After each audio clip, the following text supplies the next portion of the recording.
Oops. Let's see. Yeah.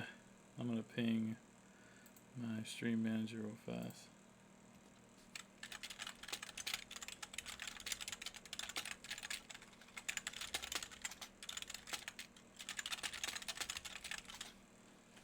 One second. What's up, Derek? I'm trying to go. You're going live. Okay, cool. I was making sure it's still not. Could you schedule online this time? Make sure you Oh, no, we're good. It should be up now, so. Okay. All right, peace. Yeah, that was one of my best friends that comes to the show every week. Like, we hit 10. Yeah, we hit 10 people last week, so that was cool.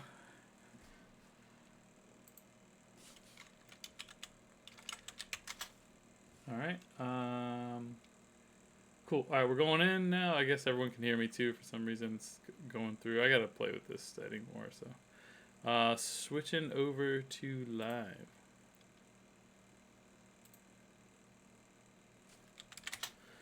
Cool. All right.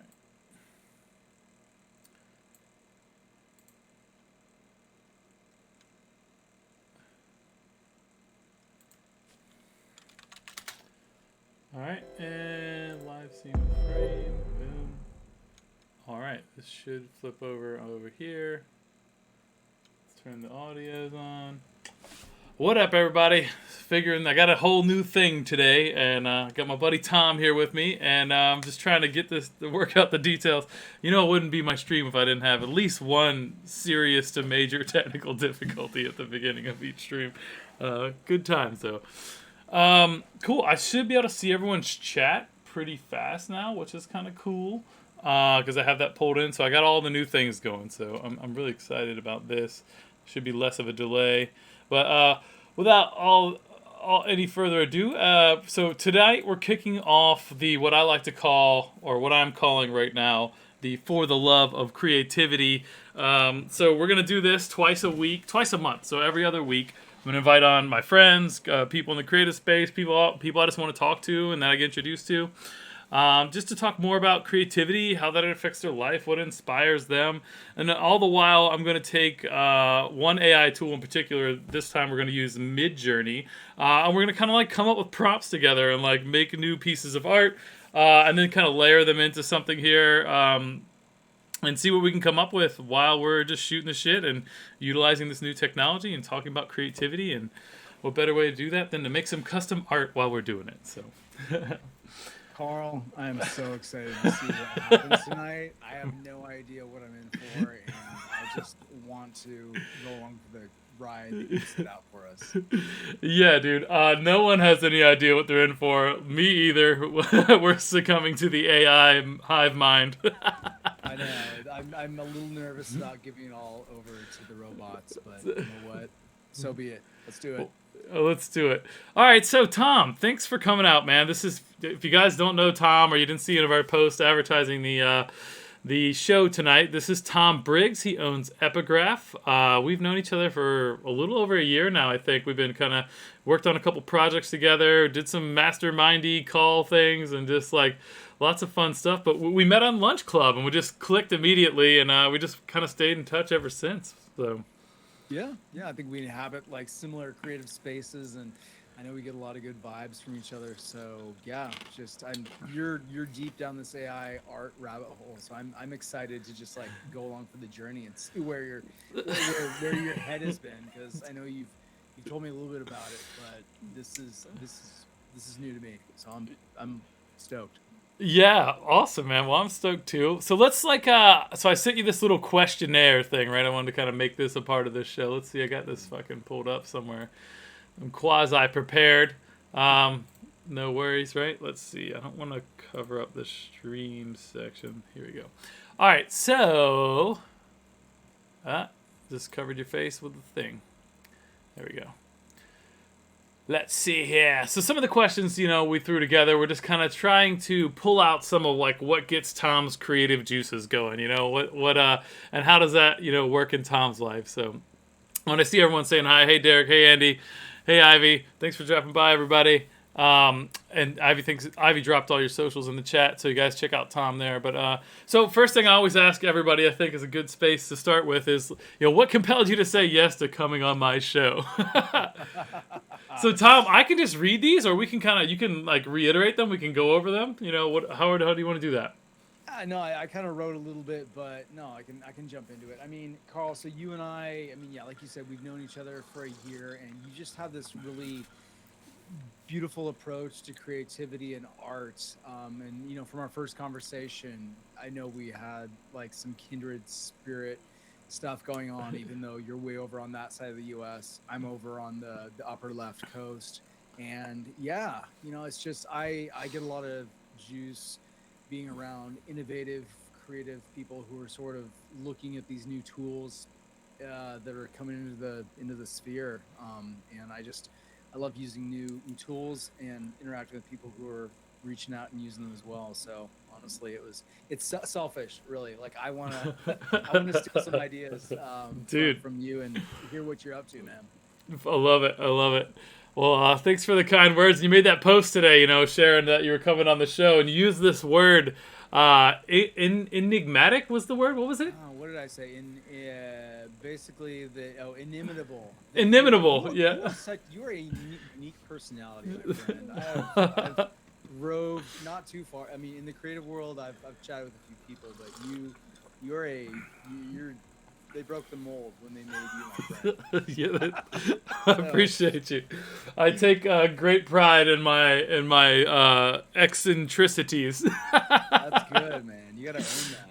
I love it, man. It's just me being me. And I got it from my dad, bro. Yeah, you didn't have the pleasure of meeting him, but he was like, if I'm a 10, I mean, I'm like a 7.5 if on a 10 scale of just out there-ness. And, I just always joke around. And that's what this whole show really evolved around, was like, honoring my father's creative legacy and who he was. But I mean, he really was just on the functional side of crazy, which is just a great place to dance, I suppose. So good, man. I love, you've told me that story, and I love that you honor him. And it's funny how the people who go before us sort of set the tempo. And my mom, she wasn't like a typical creative, but I remember her, she got super into calligraphy. And just exploring some of like the really interesting letter forms and different. So, and that was kind of her. She was a very orderly person, but like that was the one space where she kind of time boxed her creativity and just let it go free. She found so much joy in it. So I feel you on what that means and carrying that legacy on, man. So yeah, more power. I love that. Ivy just told me you are coming through a little quiet, so I'm gonna see if I can. All right. I don't know if you sound good to me, but I'm trying to figure out like if I can turn that up somehow. Lean in. I can make sure my gain. Make sure my gain is up here. Yeah, a little gain would be good. Let's try that.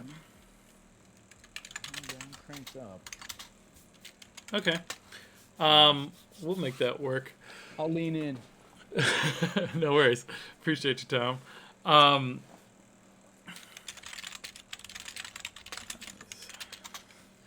Okay, so what was the next thing on the list here we have? So what type of music do you find gets you in a creative zone? I think this is always a great question, because I know if I'm sitting down to do something, I got to have like the right type of music for the right vibe that I'm trying to create, So like, I know you're a writer. That's one of your key creative expressions, but yeah.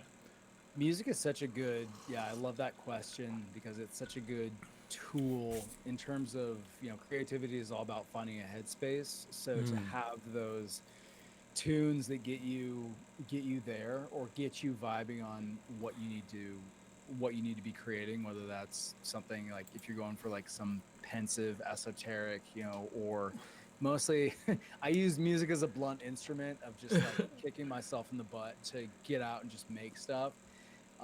So I tend toward, I'm usually pretty mellow, so I need oftentimes something to amp me up. So I probably go toward like more up tempo. I mean, I feel like, child of the 80s and 90s, like late 90s, like power, like pop punk is kind of like nice. go to jam if I ever need to bring some energy in, or I'm working on something that like when you're slamming out copy, like sometimes it's not the most exciting thing. So to have that, but randomly enough, my tastes are all over the map. But I've been doubling down on like classic Broadway show tunes and musicals. Like there are some legit playlists on Spotify, like some of the stuff. Like I was never like I had friends who were more into theater, but had always kind of like set it aside. But coming back to it, I'm like, man, there's some good stuff here. Like just good writing, good musicality. I'm a drummer, so not a musician, haha. But appreciate music and what music can do. So yeah, but I appreciate like the more of the ambient jams. Like that's I need to find more tunes like this where it's just kind of in the background as opposed to like being right in your face and like Yeah. spurring you on. For sure. Yeah, I'm so ADD myself that I find a need to really like find something that's very ambient, very mellow. It can be like sometimes I'll put on like epic like background noise that has like real high instrumentals. It kind of takes you on a journey, even with no words. But again, it just depends on what I'm trying to get into. But I don't, unless I'm trying to like dance around the house and clean and be a crazy person. Like I usually do no vocals.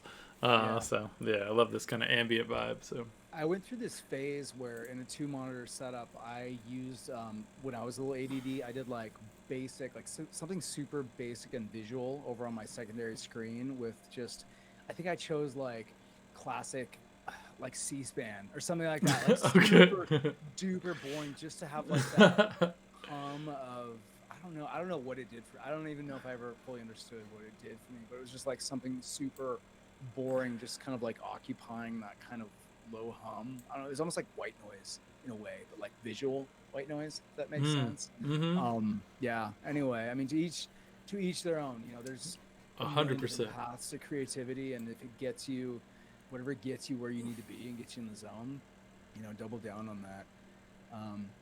I started drinking a lot more coffee during COVID. Like Oh yeah. during the lockdown, like I was very much anti-caffeine for a while because it just jacked with my sleep, and for me, like my sleep is super sacrosanct. And I'm a natural early riser. I know like some people are all over the map, especially a lot of creatives like go late in the evening and sleep in. But man, my sweet spot is like before people get up, and especially beyond the West Coast, kind of getting up and like connecting with people on the East Coast or like jamming through stuff when it's like nice and quiet, no one's up. Yeah, so I'm super fun at night because I'm usually in bed really really early. Like if this live stream was on your time, like over there, I'm gonna be asleep by the time It's is here on the Pacific coast that it is there on the Atlantic. totally get that. Yeah, I actually am a very early. It's weird. Like I like both. I like being up early and kind of jamming some things and getting some stuff done. But I also find like I get really creative when my brain's like on overdrive and I'm sort of tired, but I'm wired into the machine kind of vibe. I've done some really cool stuff at like 1 a.m. on this stream a few times. So, Yeah. yeah. I love Anyhow, that, just knowing your own rhythms. I mean, there's something to be said for that, and sort of knowing, and even knowing when to break the rules. Like, okay, this is my sweet spot, but I have this weird peak at, 2 a.m. or 1 a.m. where like something lights up. yeah, Yeah, yeah. yeah. That's a cool space to be in. All right, so the next question we had here: what type of things really inspire you? And I'm going to use this particular one to try to come up with some prompts for the old AI. Actually, you know what? We're gonna get excitable now. I'm gonna bring it in. So this one, just to interject a little. So this one is, let's see. My brain just went everywhere. I have 4 monitors, so I get really distracted. All What you right. need when you're easily distractible. Yo, it's stupid. Check this out. Check this out. All right, so we got this monitor, we got these three, right? And then, this is actually a Wacom, so I can like draw on it, but yeah. My wife's like, yeah, I don't know if that's helping your ADD. I'm like, probably not, but it looks cool. Why not? Why not? That's Cool. so funny. I love it. All right, so the things that inspire you. Oh, love this question. So it's funny. History, honestly, like going back and you know, it's so my consultancy is called Epigraph, and being a writer. So an epigraph is, if you're ever reading a book, it's that quote at the beginning of the book that, you know, takes that, it kind of sets the stage. It's Yeah. usually from a famous person or a book that, you know, kind of leads into that which is to come. I mean, you oftentimes find it more in nonfiction, but just that idea of, you know, history is fascinating because even though the music changes, the dance steps remain the same. So I consult and work in a Sure. lot of innovation spaces. So the sense that things just kind of keep coming around and they're cyclical. And that which has been, you know, it'll go through more iterations, but just kind of that wheel of time of, you know, humans are fundamentally humans, Right. regardless, you know, across the millennia. Like the stuff we're dealing with is the same stuff our great ancestors dealt with. Granted, different form, different different tone, different words, but it's, yeah, it's still the same. So I know that's very abstract and probably doesn't give you anything to jump off of, but just, yeah, the history, man, is wild, and looking at back at what's come before. Yeah. Yeah. That totally makes sense. Yeah. Yeah, I love that, man. And you know, I didn't appreciate history when I was a younger man as much as I do now. That like for the same sort of reasons, like looking back and seeing, like you said, like we're so cyclical, and it's there's not really any like human beings are gonna do the same shit over and over again. It's like we're almost doomed to that. It's like I always joke that like we can't have nice things because we just fuck everything up. Like it's like if we can use this one super powerful amazing thing for good, we'll definitely use it for bad. Like like it's No like way, we won't, because yes, we're terrible. I it's, mean, and it's you know it's all of that, right? Like it's good and bad, but it's just it's a funny thing. So totally. Yeah. Yeah. I love this bit you put in here about being stoic, right? Like because I didn't even know what stoicism was. You know, sorry, in your reply to me, you mentioned basically like the world just got real crazy in COVID between the riots and the lockdowns and all the stuff with the pandemic, and just like seeing like people running around like their hair's on fire, and just like realizing that like stoicism is just like weathering all the storms and just kind of like not being shaken by all this, but not like not feeling anything, just like not freaking the fuck out. Like so Yeah, it's so weird. You know, Stoicism gets this bad rap where, like, historically, you think of just, oh, I'm going to be this unfeeling, like, stone faced, nothing can touch me. But it was really, I came to Stoicism through Ryan Holiday because he's done some great stuff around it.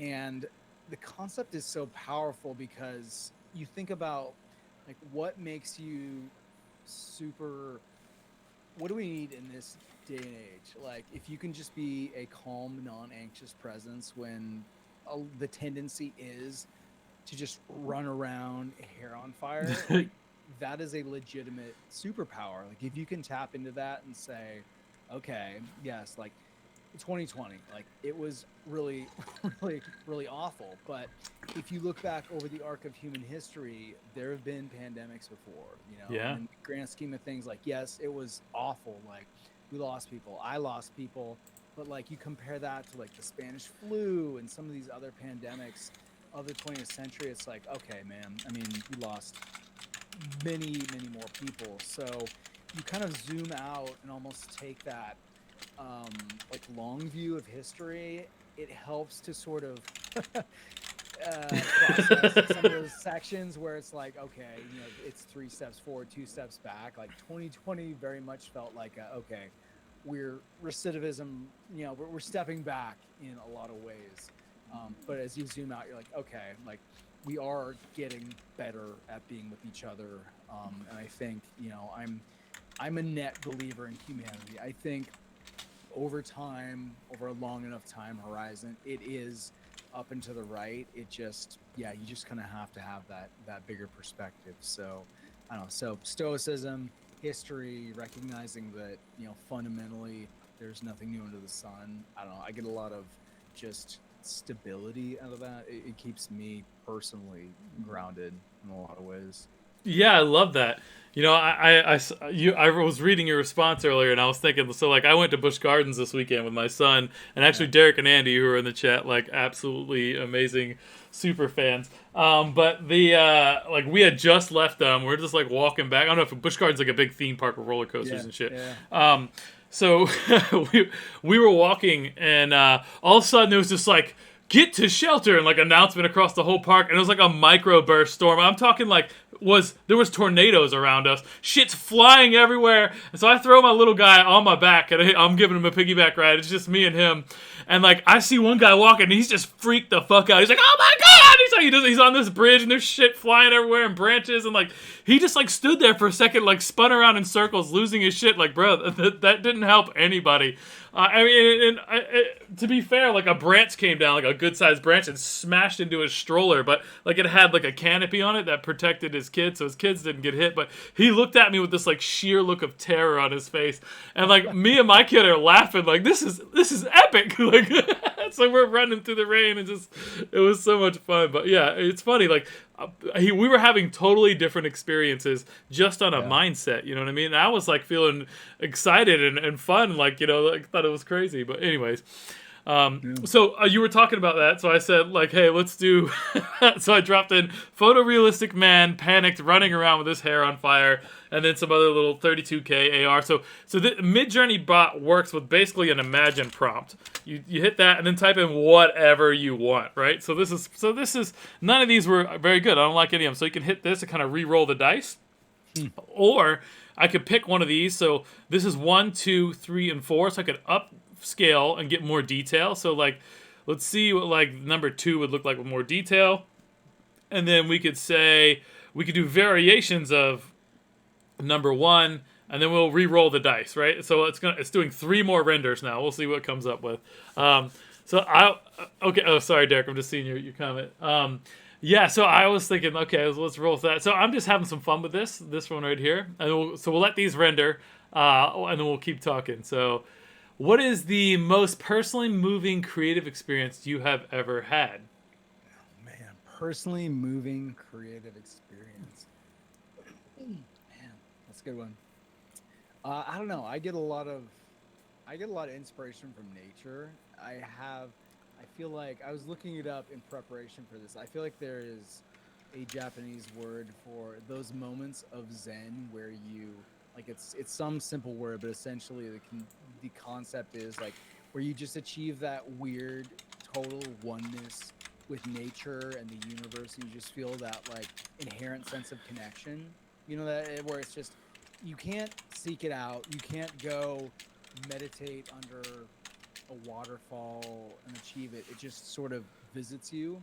I've had that happen at a few points in my life where one time was when I was just like swimming in a river, and it just like I just like stepped back and the sky was really nice and perfect, and it just like the totality of existence kind of lands on you at one very focused point, and there's just this sense of calm that taps into it, and you just feel this peace and this oneness and this kind of like connection to the bigger experience and the totality.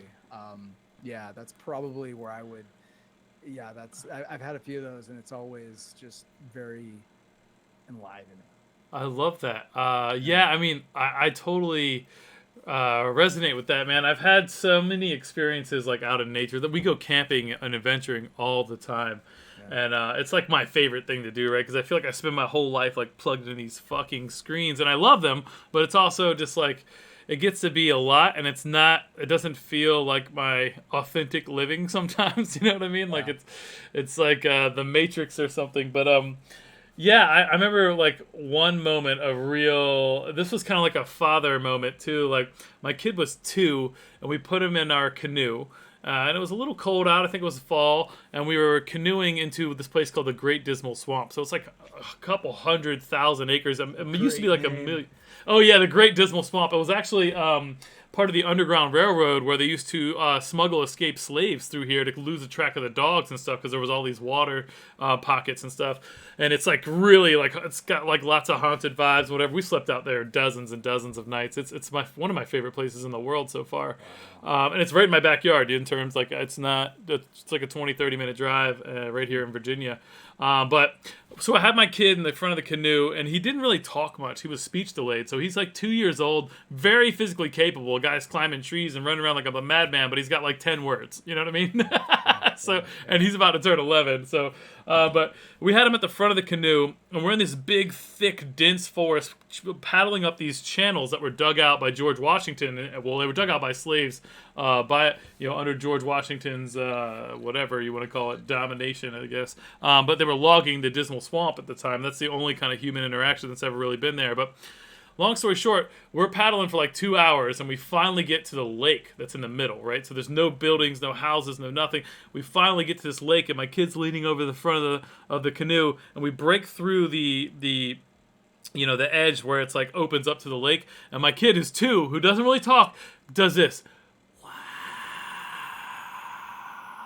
Like, it just takes in the whole pan of this enormous, ridiculously massive lake, and it blew his mind, and it was like, holy shit. I don't know what I just did to my kid, but I'm sure that's like a core memory somewhere in his brain that's like forever going to influence him.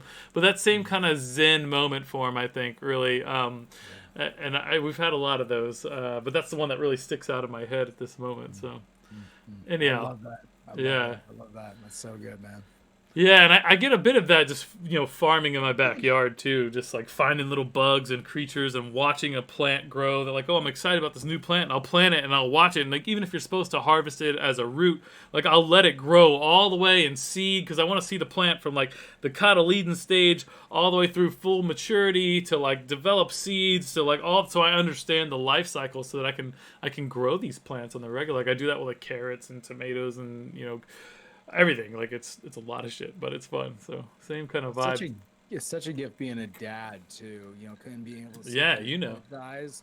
My boys are 6 and 8, soon to be 7 and 9, and it's just you get to relive all of that stuff over again. You get an excuse for playing with Legos again and getting into Pokemon again, and it's such a good practice to step back. And yes, it is like simultaneously the hardest thing, but I look at like, man, the number of lessons I've taken from them and just walking the journey with them and just trying to empathize with having that smaller frame of reference is just so good.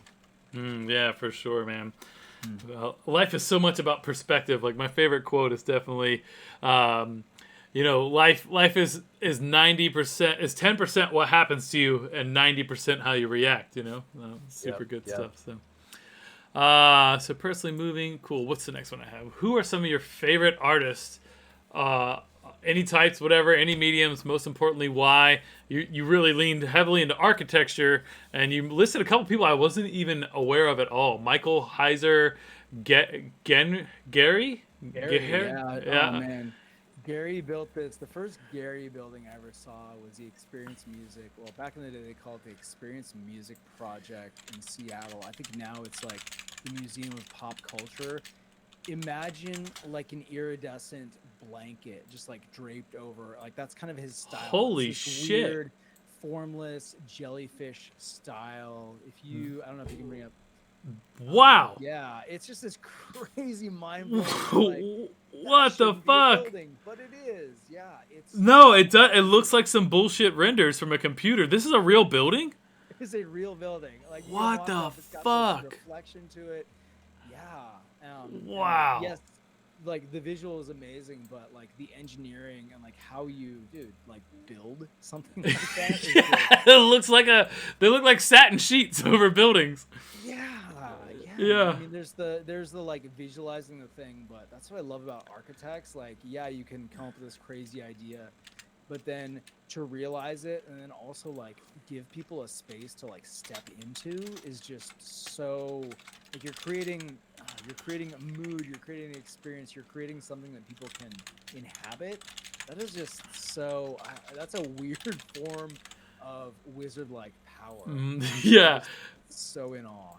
Yeah, it's very much like an interactive art experience, right? Like you're actually controlling the entire environment, which I love that. Like even here, like in my little space I made here, like I love just control, like just what you can do with lighting and like throwing random paintings on the ceiling. Like I don't know who does that. Like I don't know, but like I'm the having the superpower of like bringing something like that to fruition. Like I mean, this thing is wild looking, dude. Like I had no idea. It's the closest thing you can get to of like stepping inside someone's mind, I think. I mean, Mm, to little like that came out of, you talk about creativity. I mean, that came out of someone's brain, and then yeah. they convinced people to help them make it real. Yeah, just Fuck. there's just so much goodness in that. So the next step on that is absolutely going to be this like VR, the metaverse, right? Like imagine like so the next level of that is you can put on VR goggles and really get into somebody's like deep dive insanity. I mean, think about like the deep level in that, what was that fucking movie, Inception, right? Like the Yeah. third dream layer where they're like they've made the whole world. It's like holy shit, like that's gonna be a thing, right? Like you can leave your kid a metaverse that you created and like have an infinite number of stories and cool shit for them to find as like after you're dead. Like like how like the whole thing there is like mind blowing to even think about. So Yeah, there's that book. Is it Ready Player One, where yeah, real life becomes so awful that everyone retreats into, I think they call it the Oasis, it and is. it's just this hyper realistic VR space where you can do whatever you want, be whatever you want, and everyone just kind of abandons real life and goes and lives there. Yeah, I don't know. We can debate endlessly over whether giving up on meat space and just going into full VR digital space is good or not good, but it's definitely mind expanding. I mean, you can't deny that. Yeah, the problem just becomes, when they sell all the advertising space that's all around your peripheral vision just to the scientific level where you don't fucking go nuts. Like, that. Again, Yeah. we can't have nice things. A lot of this has to do with, Humans will like. ruin everything. Yes. I love it's a love hate thing. I love humans. I fucking hate our society, especially like first world societies. They're just so bad. Like part of my bucket list shit is like, babe, let's go like live in a fucking like primitive village for like one season or a whole. If I can pull off a whole year, that would be sick. But like, I don't know, man. That's just something I think about all the time. It's never been more possible. I was chatting with a guy last week who he was living down in Guatemala and he was remote working. He had an amazing. We were chatting on Lunch Club or Zoom. His broadband was perfect. It was like, he's like, there's a great community down here. I found this nice farming community. He was super into mountain biking, so he found a really tight mountain biking community. Went out for rides every day. So yeah, that's the beauty of like what we've realized in this last 18 to 24 months. I mean, you want to go work from wherever, take your MacBook and just go.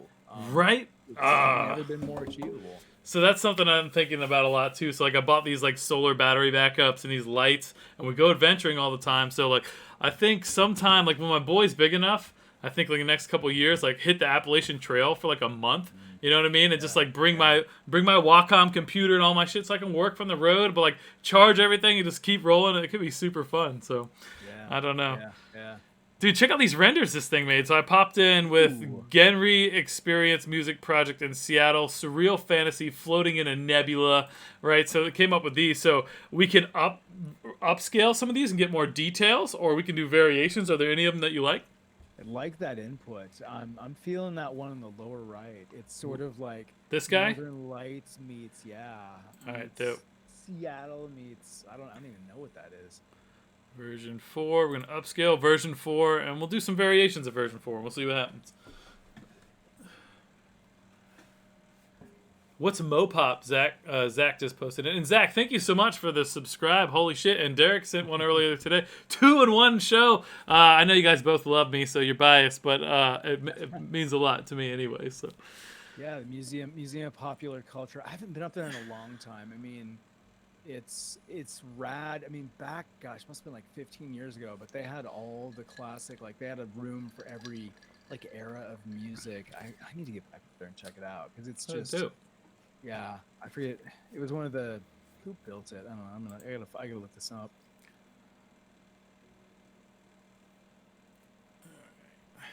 So, Oh wait. yeah, Paul Allen. This is what Paul Allen put his money into. So your Microsoft dollars went to creating the Mopop.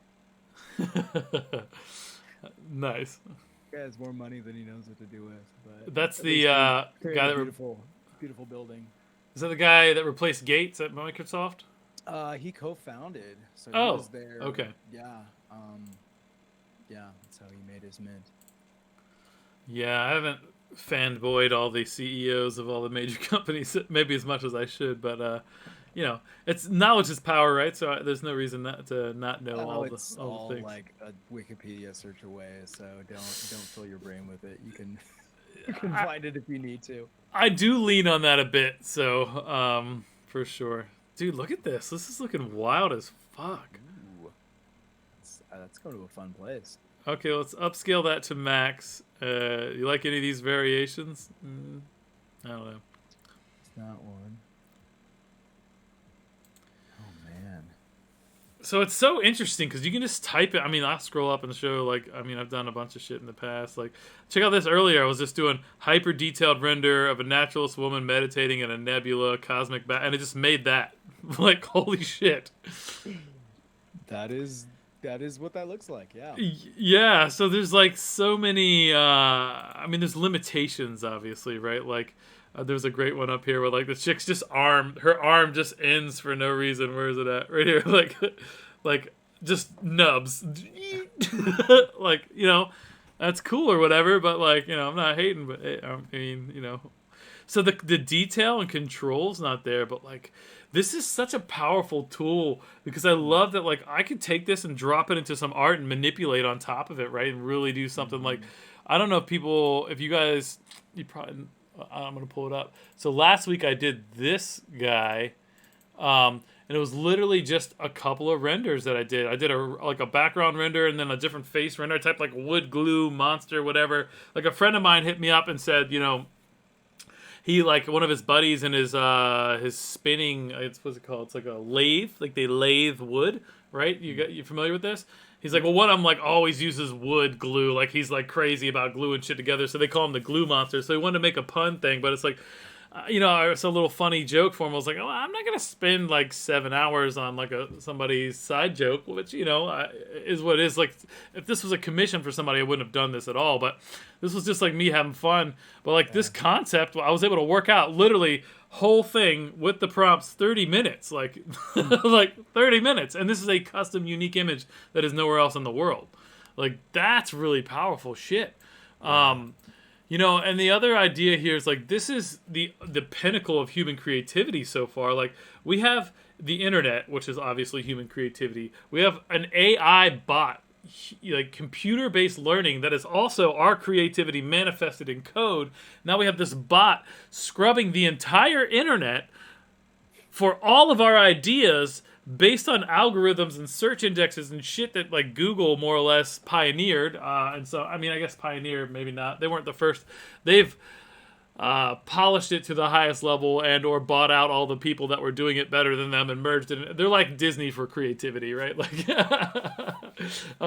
terms of search algorithms. But anyways, like, so we have like all these things kind of coalescing, and like this is really cool shit. Like I still, people are really afraid of it, and there's a lot of like pushback in the creative community. The same with NFTs, and like it's like for me, I feel like artists just don't like new shit sometimes. It like I can just hear like animators bitching about the Mac when it first came out, like, oh, I want to do this on paper and like with my little thing, and it's gonna take 45 hours to do what this guy can do in 10 minutes, you know? And it's like, Yeah.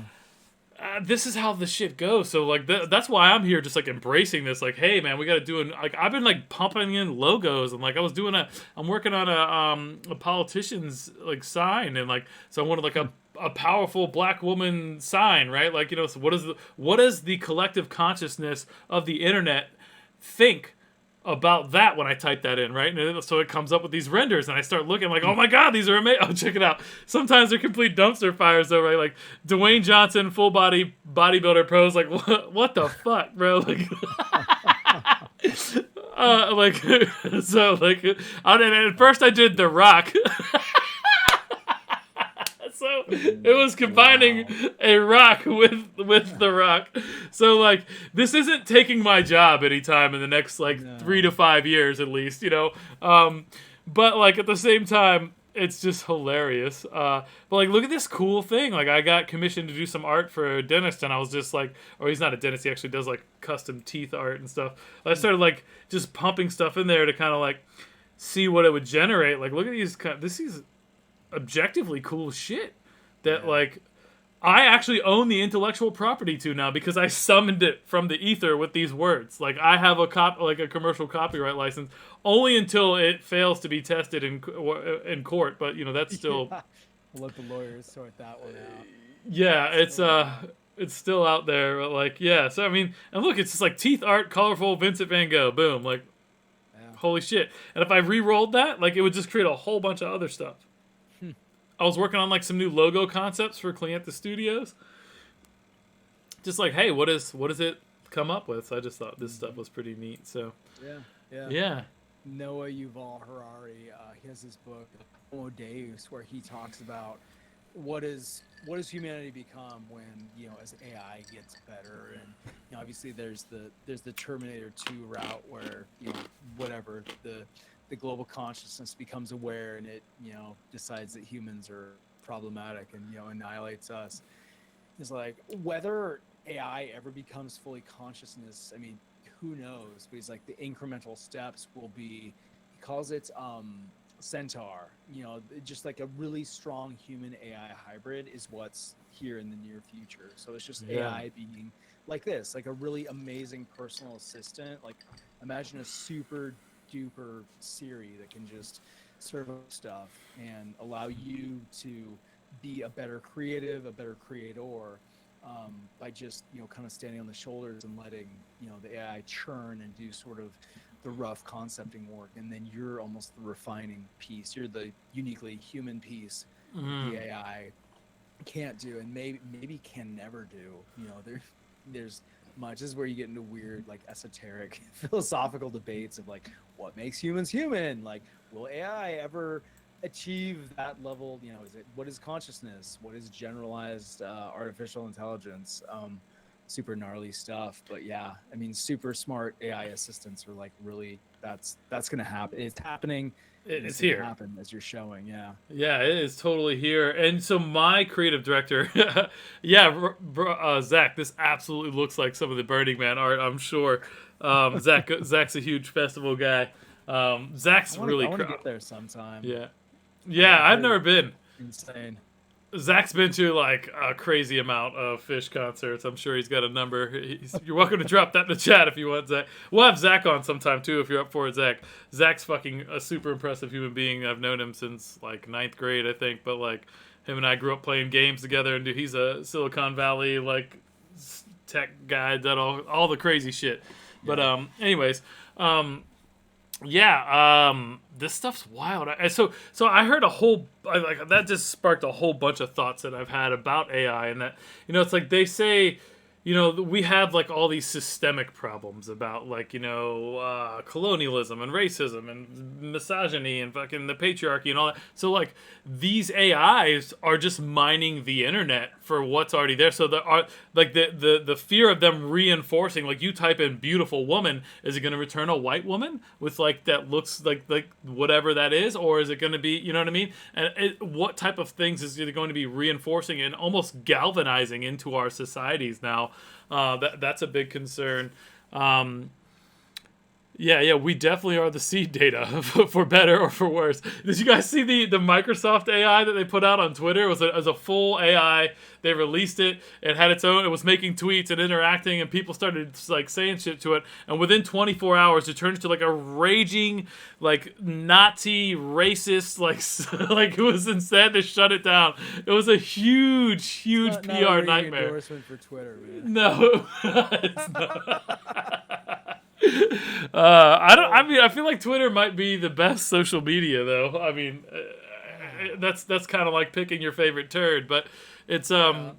I don't know. It's an interesting thought experiment there, but That's wild, you. man. So you mentioned Michael Heiser. I was trying to look him up. You sent me a New Yeah. York Times article. So, but that I don't pay for their Oh man, I wonder if I their can find paywall it on. news. Let's Yeah, see. I Michael Heiser. What is it? What is the project? Giant thing outside of if Vegas. It's you called just yeah, I'm gonna see if I can find it. Largest It is Modern insane. Art Like it's this Piece. Earthworks. Hmm. It's called Earthworks. The dude basically just the name of it is what do you call it? Let's see Yeah, what the internet knows. yeah. What did he? He's this. He's been working on this space. He bought this area of land in some valley. I think it's like 100 miles north of Vegas, so not close to anything at all. He basically just created this really giant, like multiple football fields space where he created really interesting angles. So it's a little bit of Blade Runner meets like Dune. It's got those sense of like just really interesting, and it changes throughout the day where the shadows. I'm not doing it justice, but it's just a giant. The dude's been working on it for like 50 years, just perfectly shaping these angles, pouring these like perfectly aligned concrete. I'm Um, trying to find images of it. I'm not I having know. any I want luck. to. Let's see. It's. I mean, it's just this. They're calling it like the Oh, biggest piece of okay. modern art ever created by man. Is this it? This thing here with these big I'm angles and shit? clicking. They look like Yeah, little yeah. temples That's or something. part of it. Yeah, it's kind of like a weird kind of. Yeah, it's got this weird temple feel to it. It's a really Mythos and he's known for monumentally. creating just giants. Yeah, just giant. Oh, killer. Okay, we're gonna Yeah. plug that into the AI. We're gonna get really weird with it here at the end. I'm gonna try to like bash all this shit into something cohesive. Yeah, uh, the best take I saw on this was a drone shot that kind of flew over the thing, and it just keeps going and going and going and going. wow.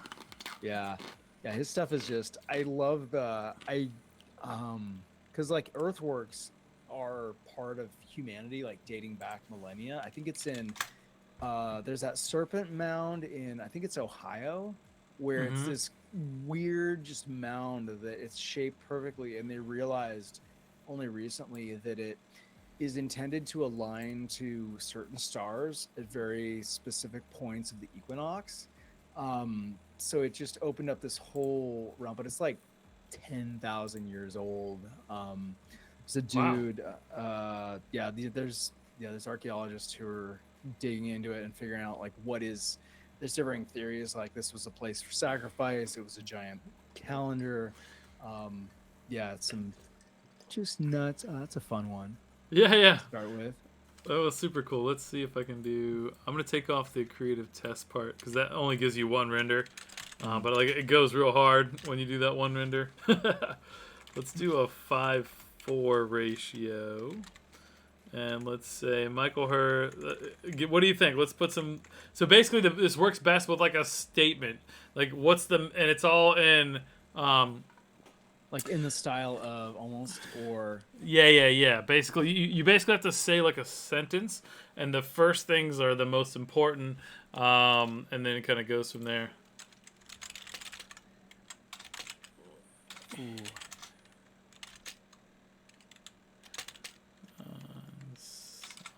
Sorry, Discord. So Michael Heiser, Earthwork, Peace. Let's see. Let's say in a magic forest. Let's see what that looks like. ooh, I like that. Forest. Desert meets Uh, forest. with a babbling brook. Is that how you spell babbling? Let's see. Yeah, there you go.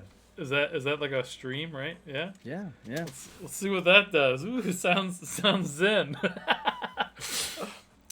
This is just fun, man. I don't know. Like there's so I told this was like 3 weeks ago, and my creative director Ross, who like is my like ride or die and epic made, you know Ross. Mhm. So I brought this up. I was like, Ross, I looked this up. It's so easy to use, bro. You have to check this out, right? So you get like 25 free images.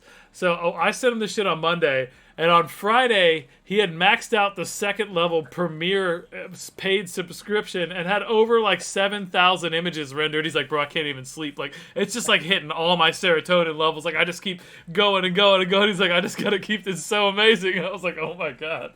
But he's been using it to like render scenes for our comic. To like really, especially like backgrounds of cities, he's like, I really have it dialed in to where like it absolutely like gives me exactly what I need for our comic. So we have that comic we launched, Supernal, Yeah. which is super amazing. If you haven't checked that out yet, but The bit I saw, I was like, wow, it's really, I love where you're going with it. yeah, it's been a wild journey. All this crazy shit I've been doing here since I've been Look at these, dude. These are sick. Yeah. It keeps like it's pulling in all those like solid curvy things, and like look, it's got some water in it. Super cool. So like let's upcycle like that. Number one looks cool. Which one do you like? Ooh, I like that. Yeah, that one on the upper left is kind of fun. It's got the water in there. Nice. All right, cool. All right, so Michael Heiser, that one's a good one. All right, so you said Japanese postmodern. So let's see what that is. You just like shorthand like Blade Runner kind of. I'm not familiar with this at all. Let's see. Japanese postmodern images. So Blade Runner. Ooh. Oh, yeah. These are fun. Yeah, could be some interesting. Oh, we should definitely pump this into the AI. It's just got that beautiful like angularity with the just neon, like more neon than your eyes can handle. Yeah, for sure. So much. Talk about overstimulation. Yeah. That is the stereotypical go-to. Bro, look at this. What? I like that. That's really wild. Nice. It's so realistic. I didn't even tell it to do photorealistic. No. Seriously. No, I'm interested. Look, I definitely do a Japanese postmodern. So let's see. Imagine. Let's do it, man.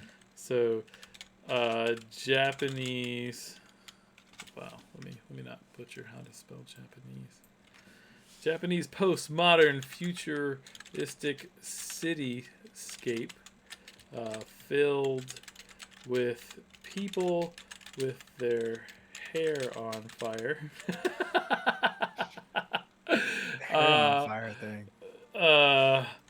With a Henry experience music. Let's do.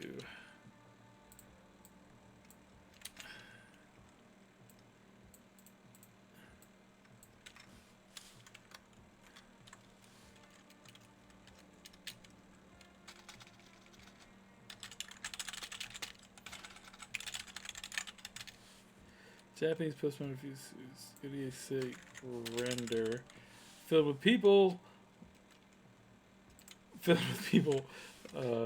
What's it gonna do with that specific of a prompt? Because I don't know. Broad. Let me melt it.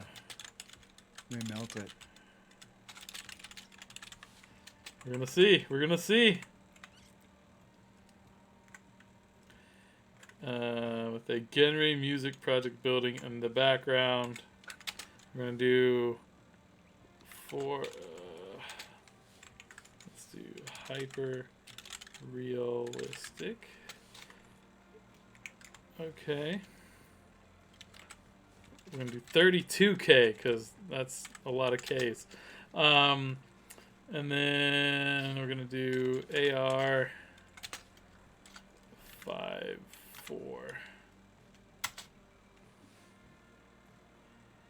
What did I do wrong? Oh, damn it! Oh. No, I have to retype all that. Found. It's like the end of the world. AR. Oh, cool. Perfect. Is it doing it? There we go. Let's see. Stupid. Thinking. Okay. Let's see. I think that's pretty much. So another kind of questions I came up with, like, am I even still on the camera? Yeah. Okay. Good.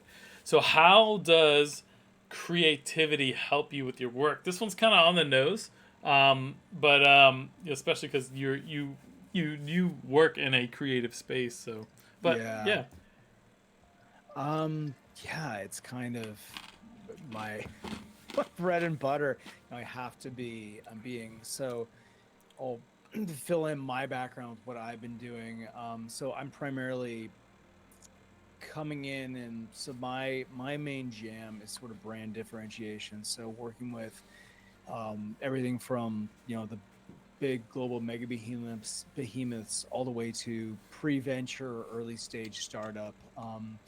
What I've come to realize, brand is brand is brand. Mm. So if you tap into sort of those key values of what the brand is all about. So if you and I were sitting down, the first question would be, okay, Carl, what is Epic Made all about? Mm. Let's get 3 or 4 words that really describe, even if Epic Made scales to be like the biggest like mega behemoth in the world, what will be true? What will always be true and is Ooh. inherent to the DNA of what you're all about? Because and generally, if those are positive and contributory to like humanity, especially for startups, that is a good thing. I always tell founders who are like bright-eyed and bushy-tailed, no one cares if you go make $1 billion and sell your company, go sail around the Mediterranean in a really big yacht. But if you want to Yeah. bring some positive goodness to the world, that increases, like that tilts a lot in your favor, especially in the startup ecosystem, which is a lot like baby sea turtle eggs. Like one of those startups is going to go on to be acquired or become something. If you can tilt things in the favor of making a positive impact on humanity, people will root for you and they'll want you to succeed. um Yeah, for you know, sure. yeah. Have you thought through that for what the thumbprints are that you want to put in the world? Like what do you consistently see your studio putting out into the ether? Like have you tapped in and Mm. had conversations around that with your team? Yeah, 100%, right? So like I have this like firm belief that like I'm not special in particular in regards to my team, in regards to like I hate this whole like pyramid style structure of corporate America, Mm. and I hate like so much of the way that like and by I'm not special I mean like I'm not any more important than all the other gears in the machine that is Epic Made that I've built. Like I just have the predisposition to be the leader, right? If the other people had the risk tolerance and the relationship building skills and the whatever it is I got, they would do this role. And if I had the ability to just grind and do 40 hours of artwork a week, I might do that, right? Like, and if I needed a 9 to 5, I might do that. But like, I'm in the space that I'm supposed to be in, and I have found the right people for my organization, and they're in that space with my company. So that's a big part of what we talk about. But also, like, I just don't believe that a corporation of any type should feel like it owns a human being just because it Mm. employs them, right? So I empower everyone in my team to, be a voice, be a part of this company, to live their life. Like life comes first and then the work, right? Like you work to live, not live to work. So, Yeah. like we have unlimited time off. We have unlimited, like there's no, I need no justification for why you need a vacation or you need a day off because your animal's sick or your spouse is sick or you got some, or you need to fucking run an errand that has to be done during the day. Like, go do it. I don't care. Like, I'm in a good position with my company that it isn't about necessarily like some industries don't operate in this way, right? But like we set up timelines and deadlines and specifications around a job, and then we go, right? Like it doesn't really need to happen at this X time. Like I don't care what time zone you're in or like what specific I don't need to hold anyone's hand or like make them be at their desk at a certain time. Like I treat everyone like an adult. So it's like it's always for artists by artists, right? Like that was the kind of whole, not to rip off FUBU too much, but like I love that consciousness. Like I'm a creative, I started this company all on my own. Like, well, did have a partner, but like it was just me kind of doing all the creative side, and I had a partner that did some coding and stuff back when we did websites. But I say that to say like it's really important to me that like I treat everyone in this organization exactly how I would like to be treated. Like, and that goes all the way up. I don't care if we're $1 billion company. Like, that's not going to change. Like, I have to have that in the core culture of this because I feel like, especially in our industry, that's where people are the most creative, where they're the most have the most ingenuity and great ideas, and when they feel comfortable and appreciated and relaxed and not stressed the fuck out and not dominated and possessed and owned and threatened and like, you better get this done, I'm gonna hire somebody else over here to do it for you cheaper. And it's like the whole like capitalism just shoved down the throat of creativity just doesn't work for me. like you know what I mean? Because it isn't just about the fucking profit margins. Like it's really about like, what are we creating? What's the legacy of this? Like, I'm never gonna sell Epic Made. Like, if Epic Made leaves my ownership, it's gonna be to like either my son or the people that helped me build it. Like, I'm not gonna sell out one day. Like, it's just not. That's not who I am. This is a lifestyle thing, right? This is a thing for me to live the life I want to be, to get out of bed happy every morning, and make sure that it's also having that effect on everyone else that's a part of it. So yeah. So what I'm hearing there is just like egalitarianism or equity, balance, which is so key. I know in my life, anytime I've gotten out of balance and tried to continue to do the work, I just hit that wall. It's like, okay, I gotta like sharpen the saw first. I gotta take care of myself before, because you can totally burn out. You can deplete the well. You can just be running on empty. And I'm sure there's some hardcore industries. Maybe there's some weird freaks of nature who can just run it at redline and still be producing. But man, that is not myself and not anyone I know. You got to put it back in and recharge. Maybe for a short time they can do that, but they're gonna burn out. They're gonna start doing heavy drugs, or their body's gonna start breaking. Something's gonna give where it's gonna be deleterious to them. Is that the right word? I think so. I want to get some Tom level words in there, you know. It's so funny. That's actually a good point. So do you, where do you stand on creative enhancement? Like, I know an illustrator who, like, his go-to is edibles. Like, he has his jam and he's dialed it in, and he's got his like optimal dosage, and that's just part of his process and approach. I mean, I totally lean on caffeine. You know, everyone's got their. What's your sense? Like, is it something you weave in or leave aside? Like, it's sort of a thoughts.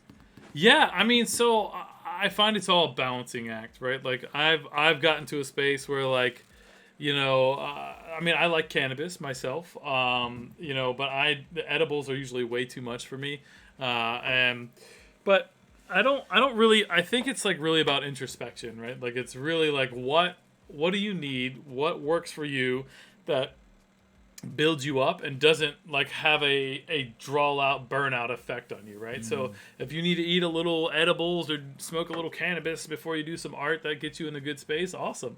You know, I've heard a lot of people on that space talk about, like, you know, they really have their like most broad creative ideas when they're on something like cannabis or even alcohol, and then they'll do their polishing and refining when they're sober, right? I have no judgment for that. I've done it myself many times. I don't know that I found a consistency in any direction that makes it more or less like, you know, I don't know. Like, I've done that for a while and then felt like, hey, I need to just stop this for a while. Like, like, this is the first time I've drank on the stream in like a month and a half or two, because I just got sick of drinking every Wednesday. I just felt like it wasn't aiding in my health.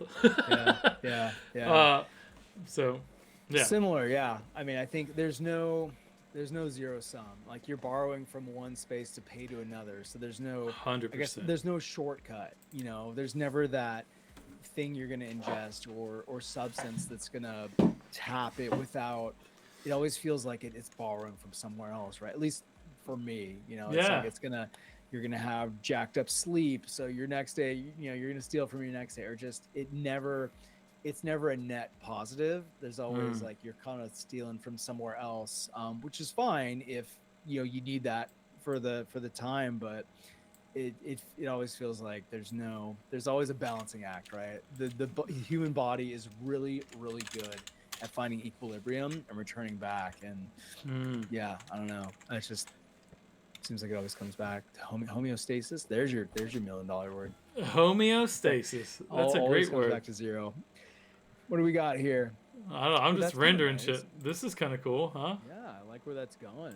Yeah, I was trying It to think like what can I do to tie this all in and like make it a piece of art at this phase too. So let's see what I can do with that.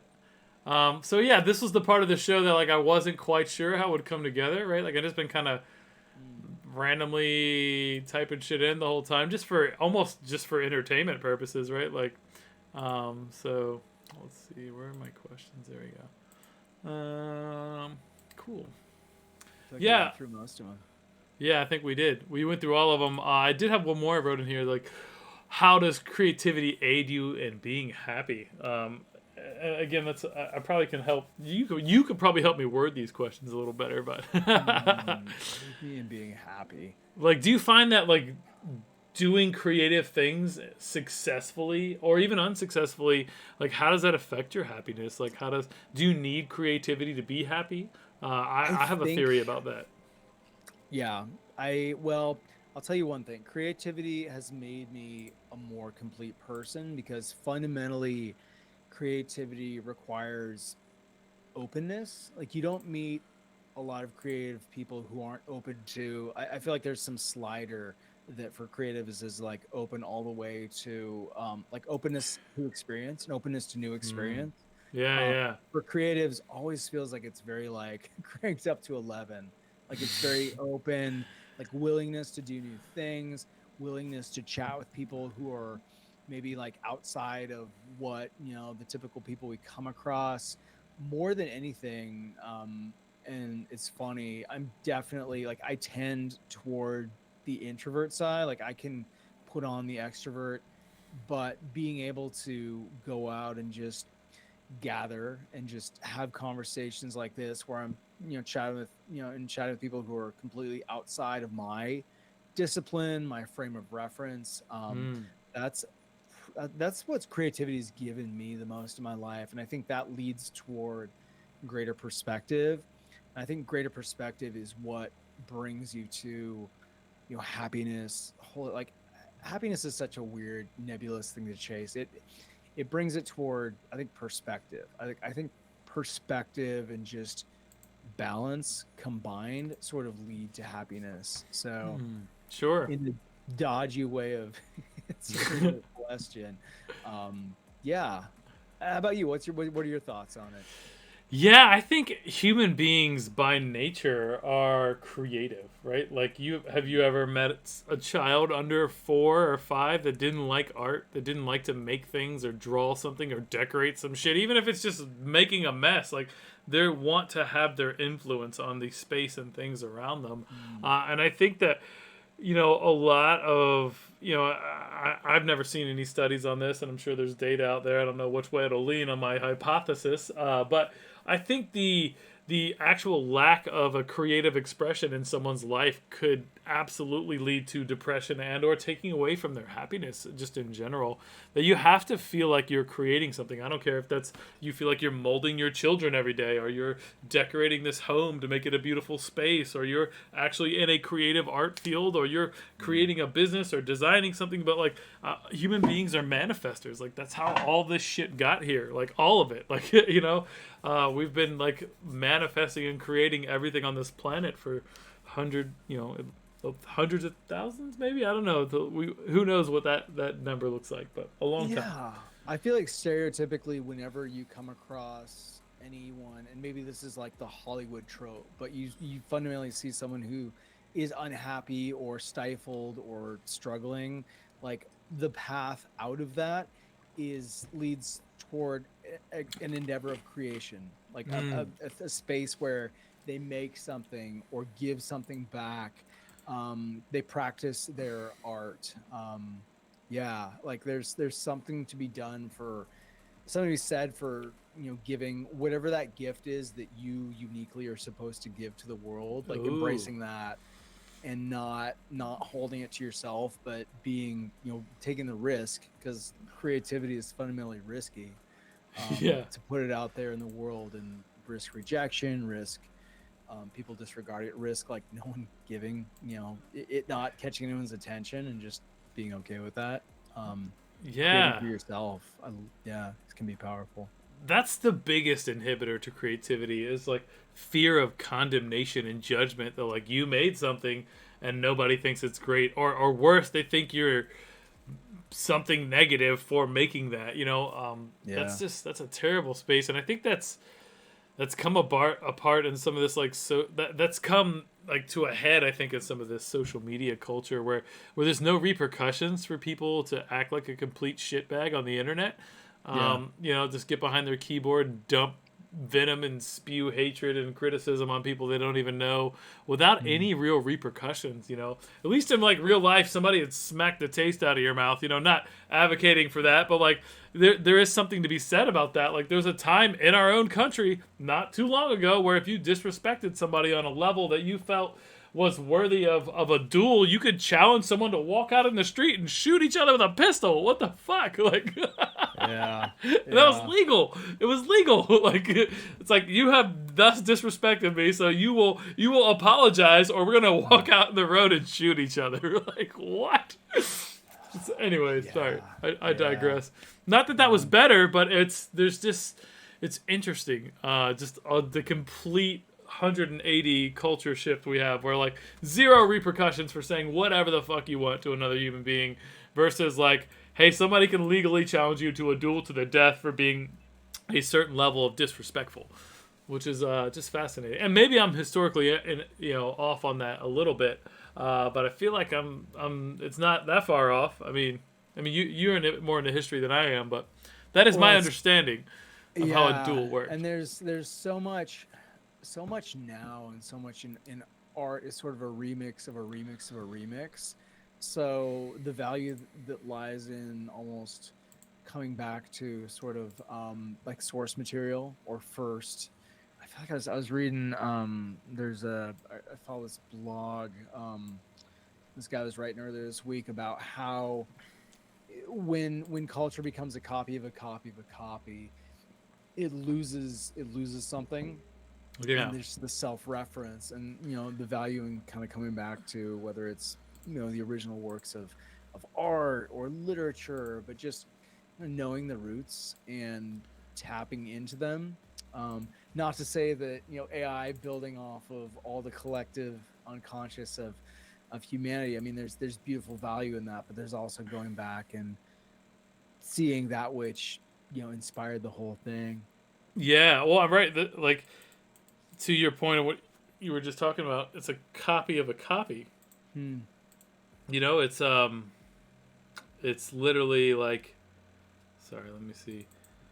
Like this is a copy of a copy, so it loses all of its context. Like this is so far removed from like the actual um, Like initial. source material, yeah. Yeah, yeah, and it's just like a almost haphazard like jamming of a bunch of shit together, which is chaos, which is like the like foundation of creation in some regards, or maybe the wildest version of creation, but still like yeah, I don't know. It's like it's just a pure wild card, right? Like you lose context entirely, which is important.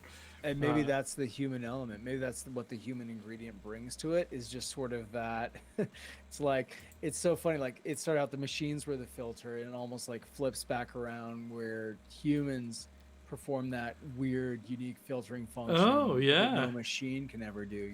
It's like, I mean, this can go out and source and scan billions of images, but fundamentally, it doesn't have the selective, neurons that you have, as a professionally, trained, experienced artist. You mm. can't train an aesthetic, like a human aesthetic eye just emerges from a lifetime of experiences, right? Sure. But then the question is like, can machine learning through interpreting good images, right? So the filter, right? The filter then becomes the problem. Like, and I've seen a lot of talk about this in the AI Mm. space.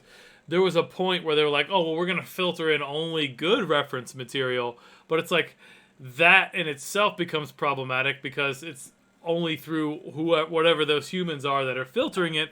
And then Yeah. they also said like, hey, look, just the mass aggregate then kind of tells it what's best. And then is it evaluating images based on like popularity on Google or whatever Huh. it's using, right? Like, is it saying, well, these first page items, these are more visually valuable to the algorithm than the ones on the 20th page, even if you know what I mean? Like it's, Yeah.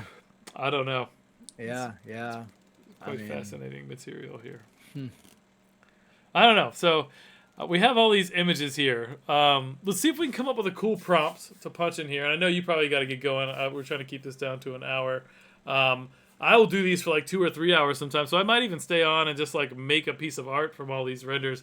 You do not have to stay for that. So feel free. I'll probably take an intermission at whichever point you need to dip off. But Yeah. let's put together something. Let's come up with a prompt and see what it comes up with, and then Yeah. we'll Let's see what that do- does. let's That'll be see. how we wrap it out here. So. All right. I love it. I'm just gonna freestyle here. Let's say I need some. I think in text. So I gotta put fingers to keyboard and rough something out. What if? Okay. All right. Let's do. You'll have to. You know the prompt structure better than me. Yeah, I'll reconfigure it, but let's. some-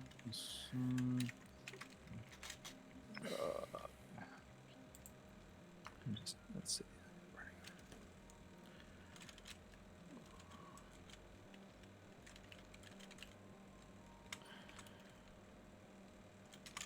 Okay, there we go. So retool this as you see fit, but this is just my mind dump. This feels like what wants to be created right now. I put it in there. I love it. I love it. I love it. Let's see what that makes. Okay, let's see. Imagine there are endless possibilities. All right. So, what's it doing? Imagine. There we go. Boom. So Easter Island Psychedelic Burning Medical Band Festival Apex Predator. So all right. So let's digest this a bit. You want an apex predator that is from Easter Island at a psychedelic Burning Man festival? Yeah, exactly. Okay, okay, As seen if I was at Burning Man. okay. So, photorealistic. Okay. Let's say We could apex change predator. it up. Will it take like watercolor or Oh yeah. We can do that. So we'll push the boundaries here because we okay, could do abstract. I feel like we've done the photorealistic. So watercolor let's explore apex the- predator. Let's see. From a psychedelic Burning Man festival on Easter Island. Love it. Love it. All right, let's see on Easter Island. Let's do 32K. This gives it more pixel rendering. Tac AR. And then we'll do 16 by 9. Do a nice landscape piece. See what happens. All right. Rolling the dice. Nice. Yeah, it came back surprisingly. So it's working on it. What's the average turnaround for? Oh, it's pretty quick. Yeah, it's quick. So it's 12% in. My gosh. Bro, it's already looking fucking cool. This is gonna be it. Oh, cool. So what I can do, Tom, is let's get this to a space where we like, and then I'll probably spend the next hour drawing on top of this, making it real cool. You don't have to stay for that, and then I'll send it to you tomorrow, and I'll post it. We'll make it into a piece of art, and we'll call this will be our collaboration. I love it, man. Holy we have shit. collaborated. Oh, Good stuff, man. I love seeing what you're up to. This is so good because it's outside the realm of what I typically play in. So that's why I get a lot of juice out of seeing stuff like this. So Tom, selfishly, ooh, look at that. That is, I'm even more impressed with the AR writing. So bro, the AR writing. Sorry, the yeah, AI. It's yeah.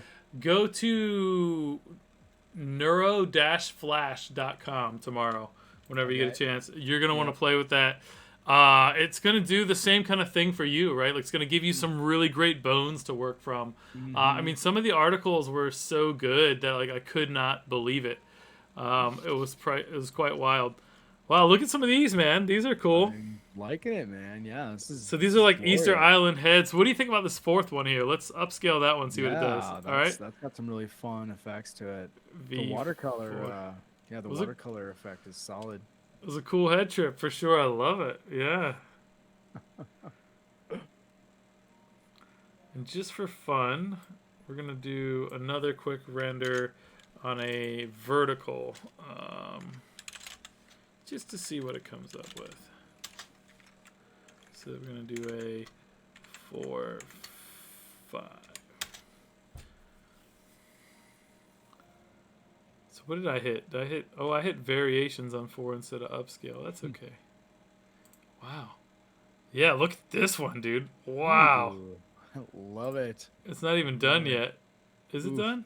Oh, it is done. Okay, cool. Let's upscale version 4. All right, cool. We're gonna wait on this next one, then I'll let you go. How you doing in time? You all right? I'm good. Yeah, yeah. We'll put another 10 minutes, and the kids will be home and put my kids to bed. Yeah, don't miss that. That's important. Yeah. Uh, what did I tell you the first time? Like 3 hours. When you committed, I was like, yeah, like 3 hours. You're like, don't mind me, I dude. want to practice, man. I had to dust off my my Twitch handle, so we'll have to. Yeah, I want to see other. I feel like I've just warmed it up. I mean, this is barely getting it started, so we scratched the surface. You're gonna have people on here way more verbose and engaging than I. Oh man, you were fantastic. What are you talking about, Tom? You the man. Yeah, we got to do some work Mm. together. Some more work. I definitely would love to talk to you more about helping with the Epic Made. Oh my God, look at this one here. Ooh, that's What the fun. fuck is that? That kind of has like some of the vibes of that guy you were talking about. Yeah, no, that's really Let's cool. upscale version 3 there. Yeah, That's super sick. look at This that. this is wild looking, dude. Oh, It's wow. something else. I'm super jazzed that you said put in watercolor because like Yeah, we no, well, I have this disposition to like lean into photorealistic all the time. Oh my go God. to an abstract place, my friend. Yeah, I mean you've seen my dad's work, right? Like it's all crazy abstract. Like can you Yep. see on it like all the faces It's on in the your back roots, wall man. there? Yeah. It is in your DNA. Yeah, for sure. Okay, cool. I love this. I'm gonna play with. All right, which one of these do you want me to mess with some more? Yeah, that the one up, This one or this one? yeah, that top one. That's This just, one. it's got something really just, there's something there to it. Yeah. So I think I'll snatch out some of these people from the crowd and like throw them in here and maybe Mm-hmm. like fill in the gap. Wow, this like is so fucking good. Oh my God. It's great, man. That's Wow. going on my wall. Yeah, dope. All right, well I'll finish it up in a little while. I'll do it tonight, right now. If anybody's still on, wants me to see me finish it up, let's see. We still got 4 people watching, so Love um, it. dope. All right, and if you didn't subscribe to the channel with your Twitch login, please do. I would appreciate that. So cool. All right, man. I'm gonna play with this one. We're gonna upscale that to max. I might even do a light. I'm gonna do some. I'm just gonna throw all the variations, see what the hell Why happens here. not, man? Throw the We'll spaghetti at just the hit wall. all the buttons. Push all the Cool. buttons. Cool. All right, Tom. Well, Uh, next time you hear from me, I'm going to send you what I turned this into. I've got some ideas already. Thank you so much, man. Love It's it. been such a blessing. Yeah. It was super Thanks fun. for letting me in the studio. I appreciate it, and as always, I feel like I come away from all of our conversations just mind blown and open, and yeah, good work. Keep doing what you do, man.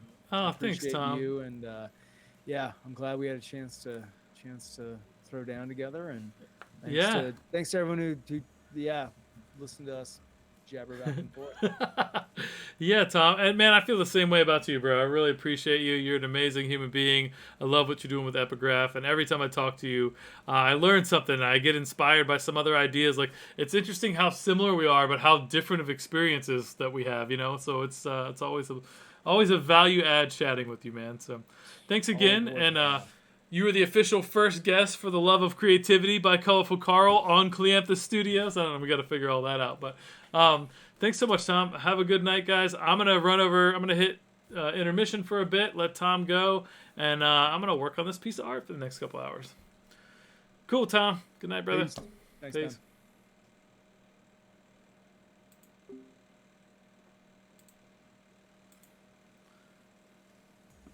All right, friends, y'all still here? I guess we'll just leave that little slice of the. That could just be a little screen there.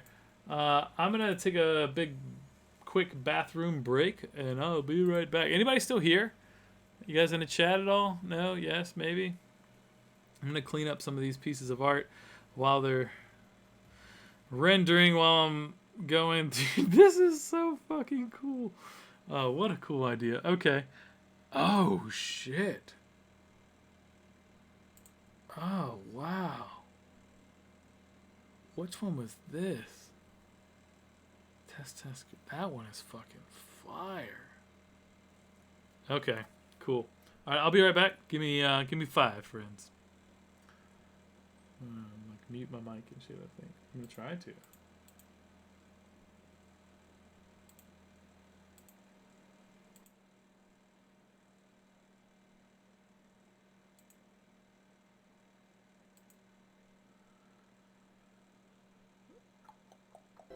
Be right back.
Excuse me.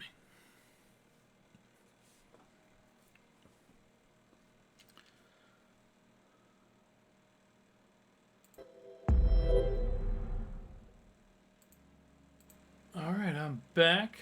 I definitely didn't set that scene up. See. Oops. Let's go with this scene because it doesn't look like a hot dumpster fire. All right. So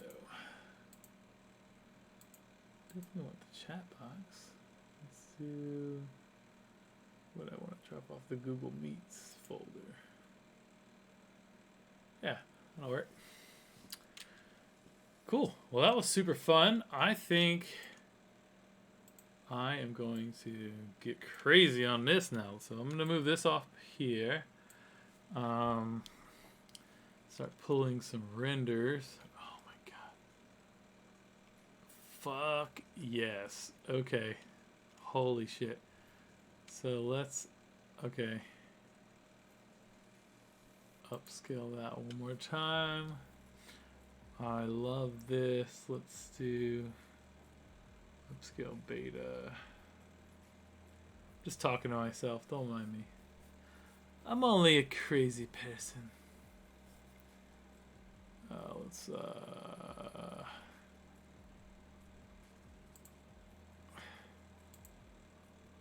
Alright, so I've got some great images. I'm getting ready to pull them all up for you all, friends.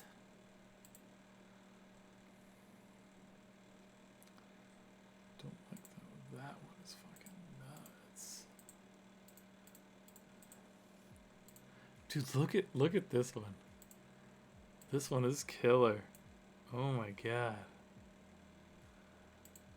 So cool. What are you doing, thing? There we go. I'm gonna upscale that some more. Look at the cool people in the front. It's like wild. Oh my god. AI art is my friend. Okay.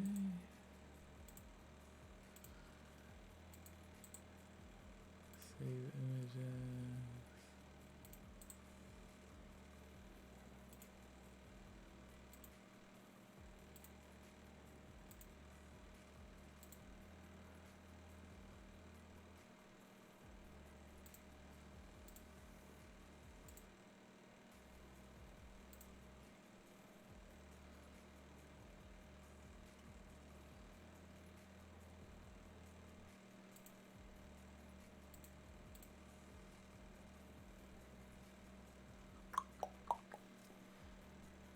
Almost there.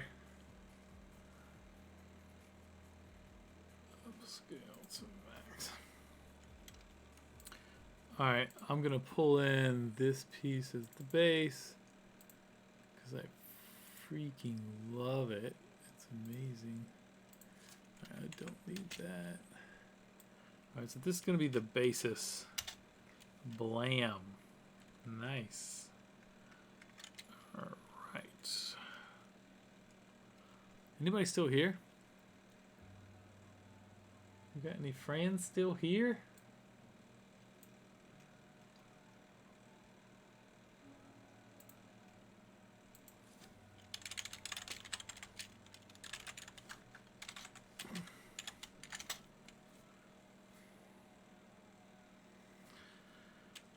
All right.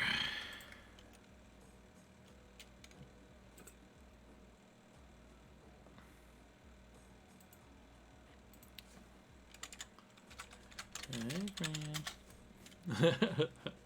Hey, Ivy. Game Raider Girl. I always say your name is Gamer Raider Girl, which this doesn't make sense because you even, you know, you even capitalized it in such a way that like should tell me how to say it properly. But alas, I just fuck it up. So all is well. So I'm gonna do a couple of the renders here. This is gonna be so sick. Let's see. I feel like this tool is particularly powerful for abstract pieces of art, for sure. Let's see.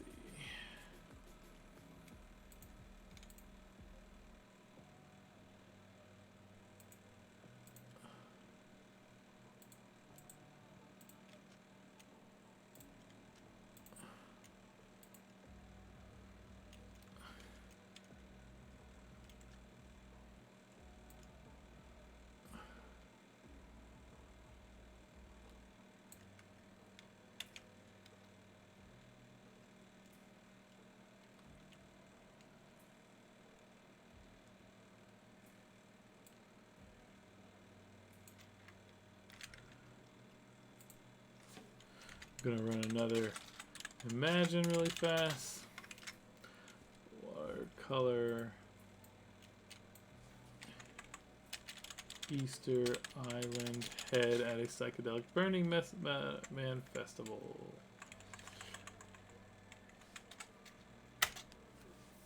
So I'm trying to get some renders because I'd love to put some Easter Island heads around the outside of that.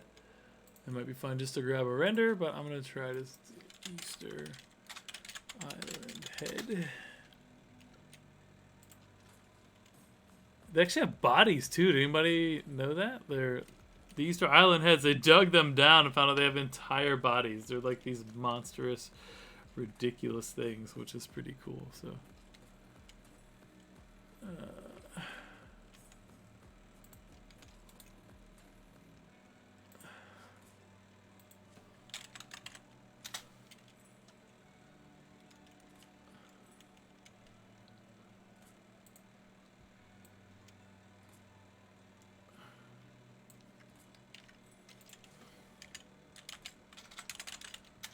this is so much fun.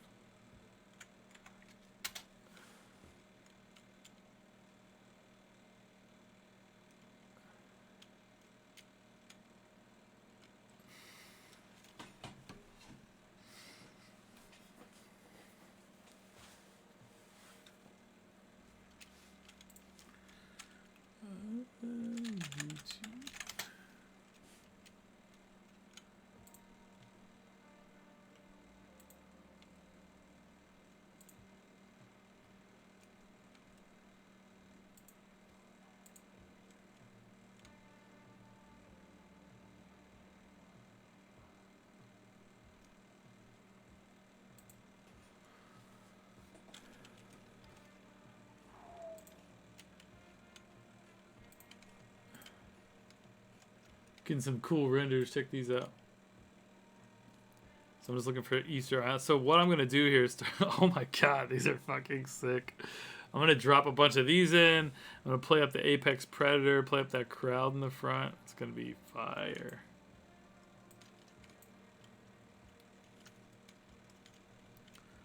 Because I like the Apex Predator. Ooh, let's do stock.adobe.com. We're doing some Adobe stock.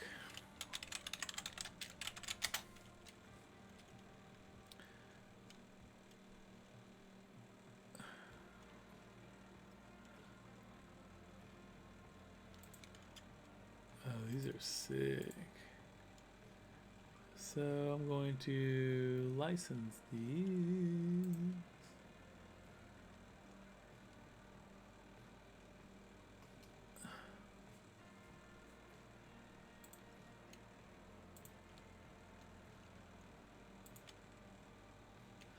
One moment, friends.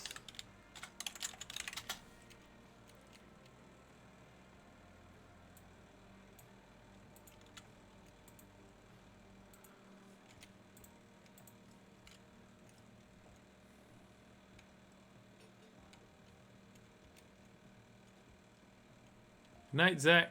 Good seeing you, brother. Thanks for dropping in, and so appreciate the subscription. Thank you so much, man. I owe you a custom piece of art. Let me do something for you, just for that subscription. You owe me nothing else.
All right, so I got some wings.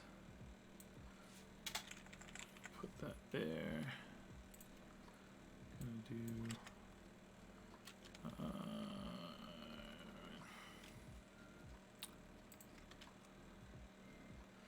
So I'm selecting the image, going to modify, expand. We're going to do 5 pixels. I'm going to select, I'm going to do, grab the background layer, which you guys can see a little better now because I have the stream a little better layout. So I'm going to hit Control J. It's going to make a copy just of that selection. So I see how it makes that go away. Super cool, right? So then what I'm going to do is make a little mask, pull out a pen. Oh yeah, see, like there's no replacement for, like, I just got like instantly excited about actually doing this art. And you know, the AI had got me to this point, but like I still want to do the art, like, so I'm about to do it. And it allowed me to skip a lot of shit, which is fascinating. Like very fascinating. So I'm using the selection tool here to pick up just the pixels of this creature to make a mask. On this layer here, right? So that's the wand tool right here, this specific one, the quick selection tool. All right, so then I get on here, I'm gonna actually trash that. So we're gonna say delete, and then we're gonna select it with that. So boom, masked it out. Didn't realize how far down the wings went, so I'm actually going to do the opposite down here and just get rid of all of this because I don't need it.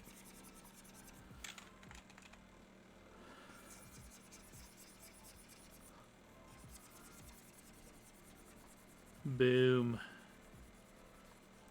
Oh, I don't even know what fucking brush I'm using. I'm using some crazy shit.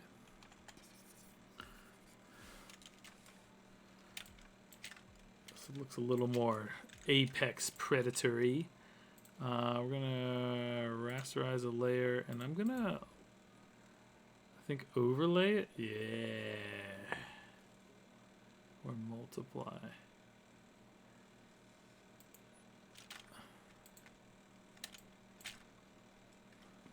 Oh, how are we doing on these Easter Island heads? I want to do variations of 2.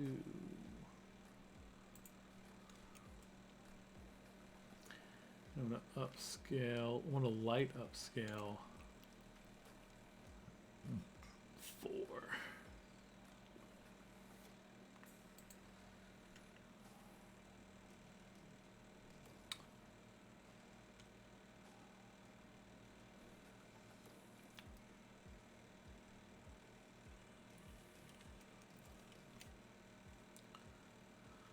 Oh my god, this is so fucking gnarly.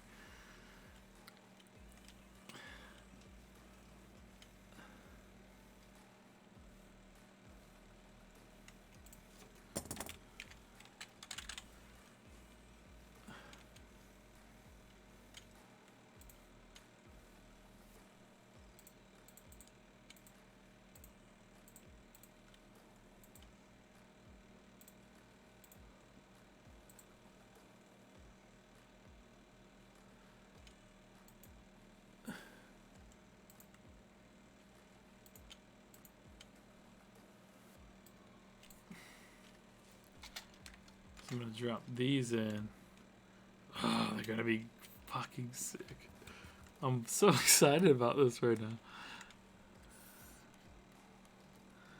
Alright, so J. So I'm rasterizing the layer, and I'm gonna break these all apart into their own layers.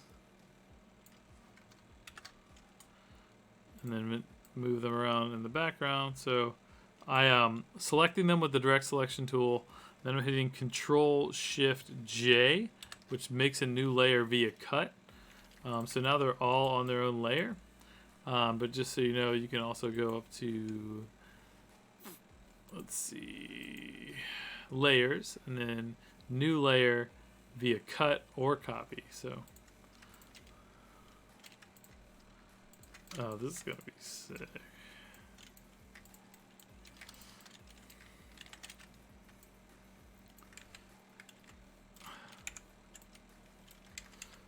I want to edit them all at the same time, though, for time's sake. Alright, so we're going to do this. We're going to make them smaller. Because I want to put them across the front of this, like, stage. Like, doosh, doosh, doosh, right? Like, that'll be like a stage. But I want them to fit in more color-wise. They're a little bright, so I'm going to move these midtones into the darker aspect a bit. That looks pretty good. And then I'm just going to cut them out. So if you're tuning in at this point, like I'm experimenting with AI. I just had a long chat with my buddy Tom Briggs, just about what inspires him creatively. And we came up with a bunch of cool prompts. And he left me with this one, Apex Predator at a Burning Man festival on Easter Island, which is super fun. So now we're making that a thing here. And he liked the watercolor theme, so here we are, just sort of making this into a thing. It's gonna be so cool. I'm so excited about this. So we got that, and let's go ahead and we can merge all these onto one layer again now that they're positioned where we want them, and then we'll just start like masking them out. So when you create a mask, if you don't know, you just do a little mask layer, select the layer. If you're drawing here, you're drawing on the art. If you're drawing here, you're drawing on the mask. And you know you're on the mask because you can only do black and white on the mask. So I'm going to do select subjects. Okay, did pretty good. We'll start with that.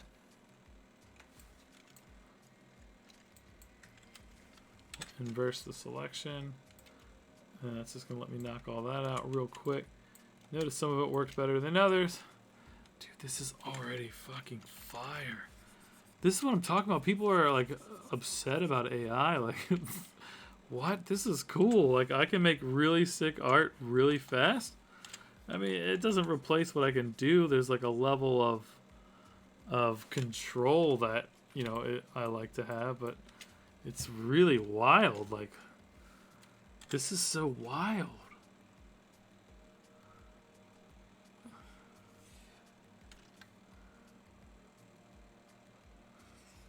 But abstract art, like, I just don't see how this like doesn't start to dominate abstract art. I don't know.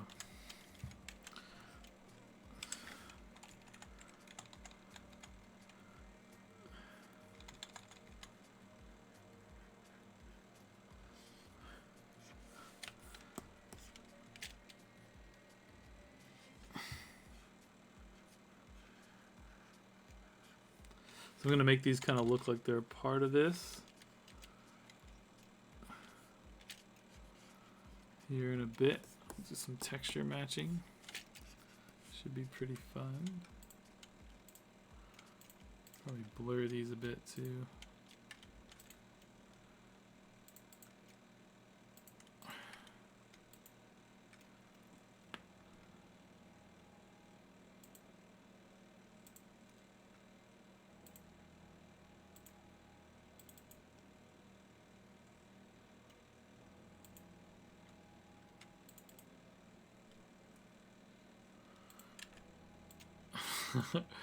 Yeah, this is looking wild already.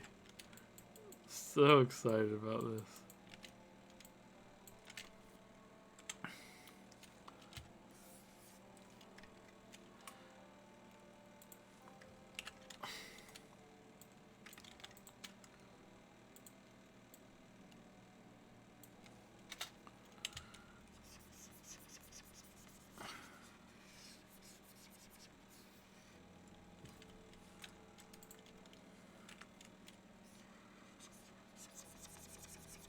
I'm just getting rid of some of this background. Just kidding. So just this area where it overlaps here, I wanted to just compositionally create a little more space here. So I'm going to select that with the lasso tool, which you can just press L, or you can click up here. I'm going to hit Shift F5. That does content aware. So I'm on this layer here. So it's going to pull in the pixel data from around there. To basically try to attempt to make a gap here. So that didn't work as well as I'd like. So what I'm going to do is I'm going to force it with just something like this through here. Deselect that, and then I'll blend it with this tool. Yeah, it's working pretty good. Clone stamping now with the S. So press S or click over there, this little guy, and you can reference the pixels you want to transplant by holding Alt and clicking, and then it moves those things, and it moves like in unison with you. So cool thing you can do here is like I'll blend a little. So doing that, it's looking kind of shitty, but I'll fix that up. Let's lasso this area, and then we're gonna do Shift F5. I'm gonna try yeah, content aware is fine. Yeah, it looks a little better. So throw this hand back up there, and then we're gonna lasso that, Shift F5 that. That's looking good. I'm on the hand layer. Erase around it. Doesn't need to be perfect. It just needs to work.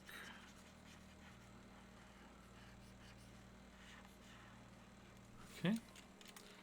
Merge that down. Let's clone stamp this over some.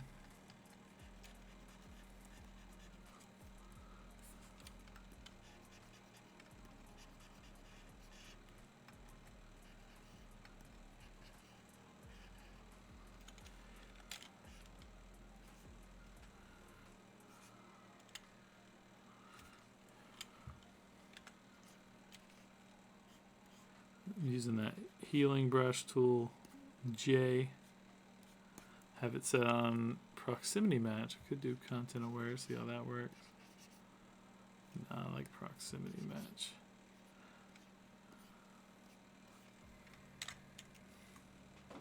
I'll play with that some more, but don't need to get caught in the weeds of it.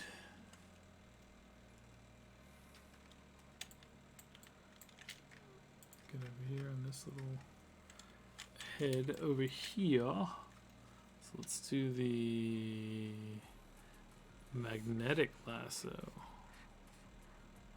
What? Where's the magnetic lasso? You know, you're getting old when they just removing tools you're used to.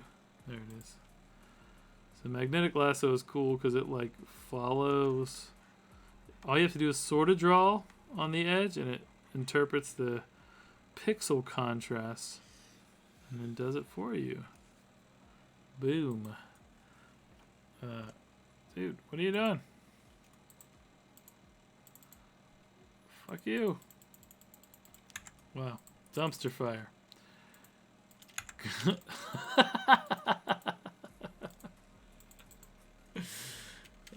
Oh my god. What is going on?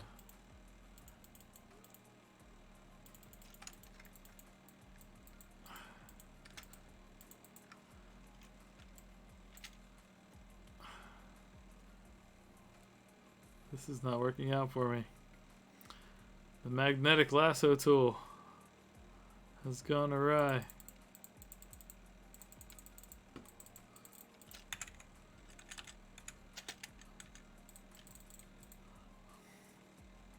I don't know how to get it to stop. Majorly problematic. Let's do this.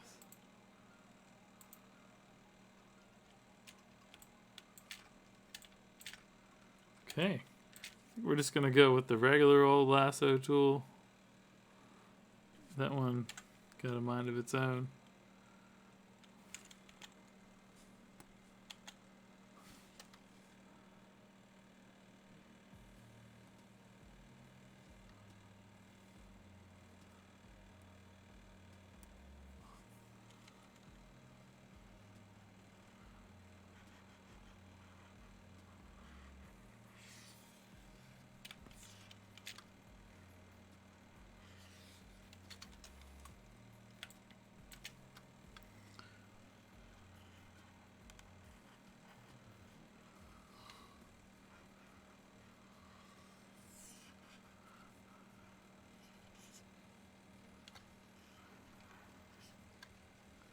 So this is just selecting the pixels I want to get rid of and the ones I want to add into the selection. Might as well do it over here at the same time.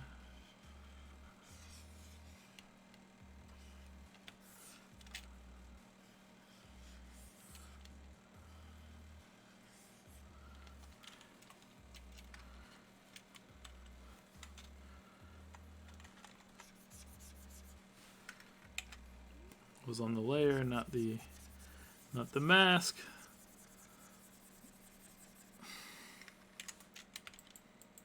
Looks good. Let's go ahead and apply the mask.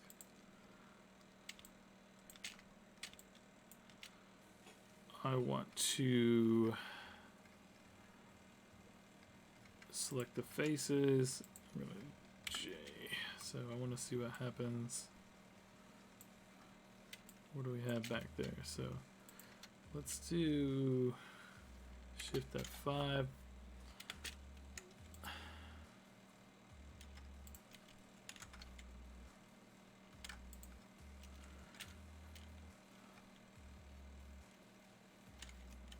No.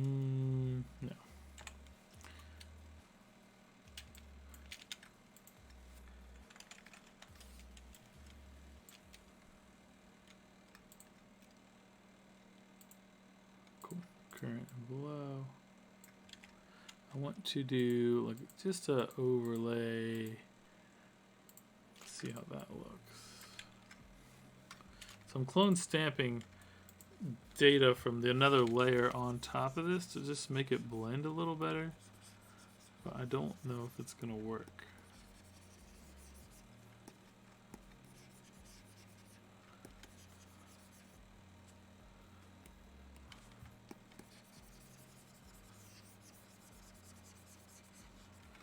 I think that is going to work better like this. Yeah.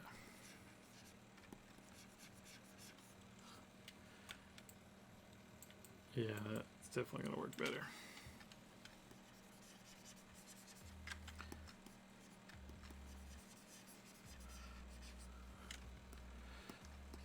Just kind of making this blend. So I'm clone stamping data from around this to make it not such an abrupt change. Like these can look painted on there, unique in some way, but they don't need to look like they're totally separate assets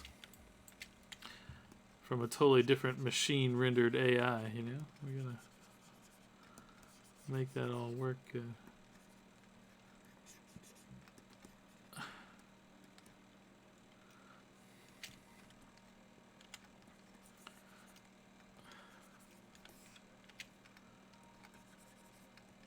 This is coming out really awesome.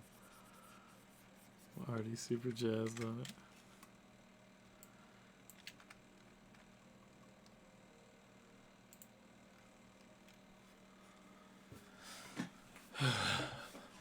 What up, dude?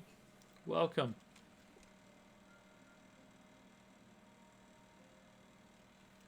Oh, what up, Derek? Sorry you got booted. Welcome, Propagation. Good to see you as always, friend. We are making a Apex Predator at Burning Man on Easter Island. Based on a fun conversation I had with my buddy earlier, Tom Briggs, who's a wonderful creative entrepreneur himself. And this is the prompt we did. All these are AI generated assets from Midjourney, and it's all coming together pretty well, I feel like. Super excited about it. So just trying to make this look a little better right here.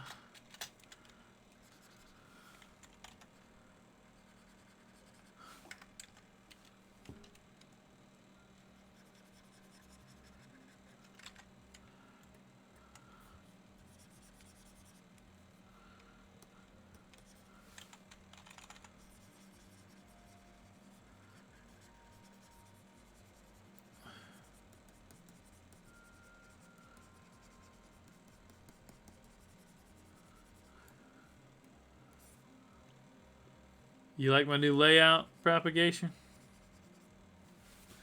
But I'll step the fanciness up a little bit. How about you, Derek? What do you think about the fanciness of this new stream themed layout thing? I feel like it looks way cooler. And if you're watching on like a big screen, you could probably see it much better too.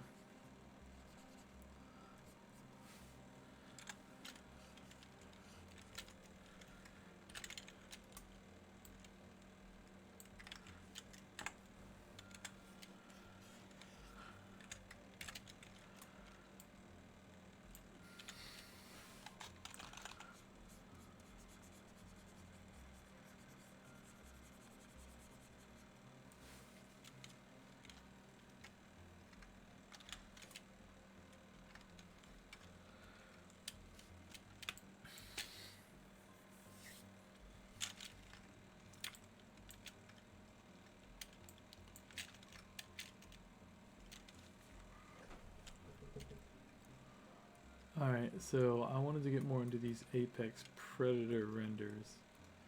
So let's try this. Watercolor Easter egg. Okay, let's try this. Imagine watercolor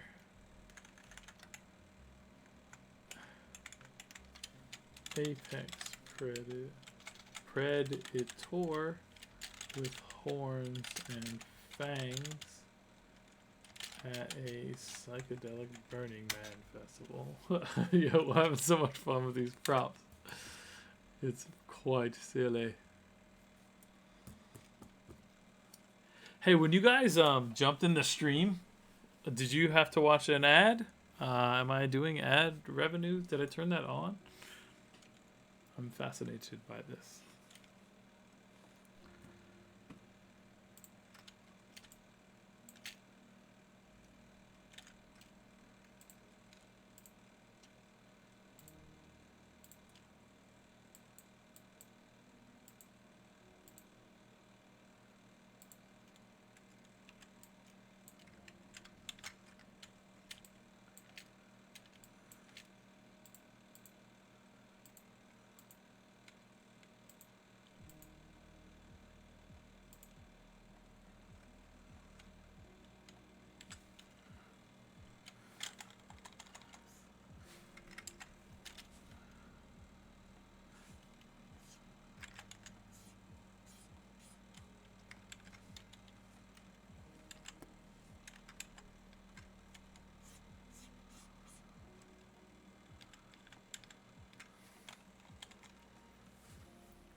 Holy shit. Look at these renders. Oh my god. Holy shit. These are so fucking sick. I can't. Okay. Let's go.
No, I don't like that.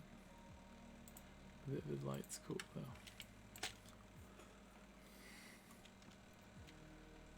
Oh my god. This is fucking sick.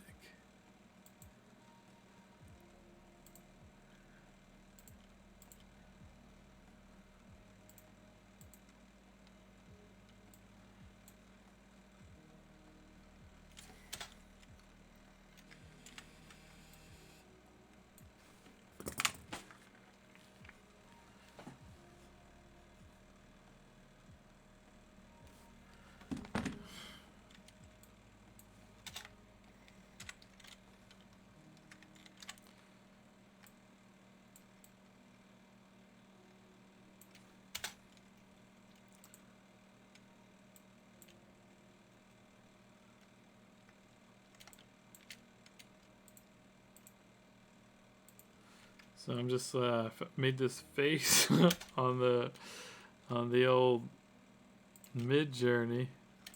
God, it's cool.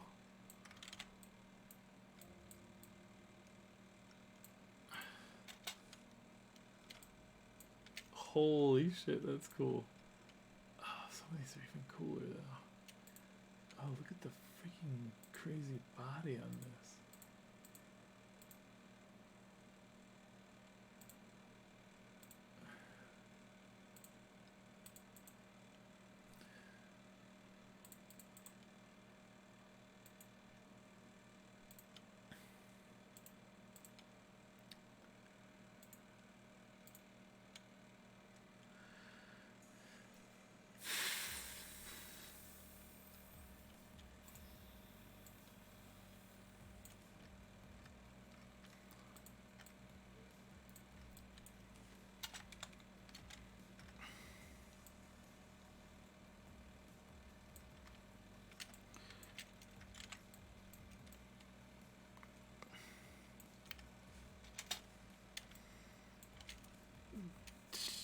What in the world?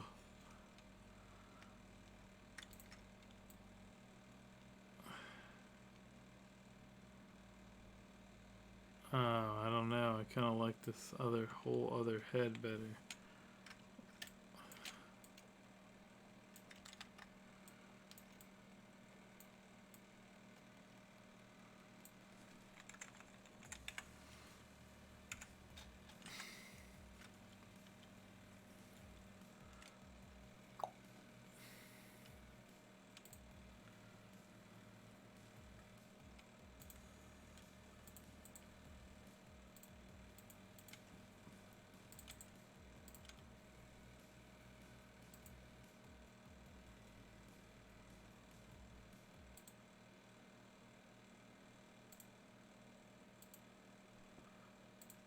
World?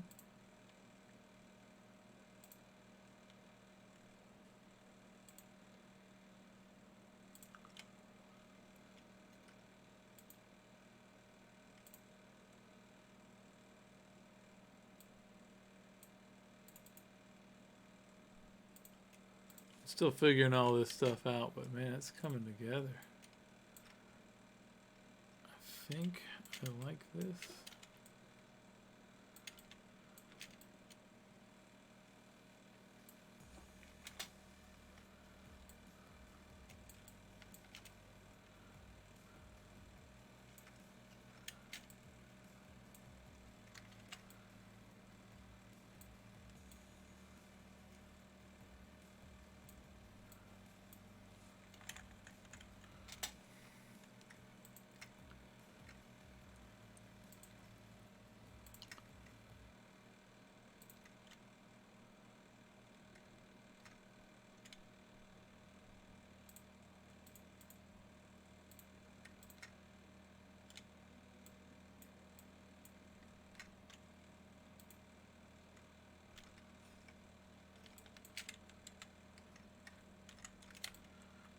I'm not sure how I feel about that one. We'll see in a second.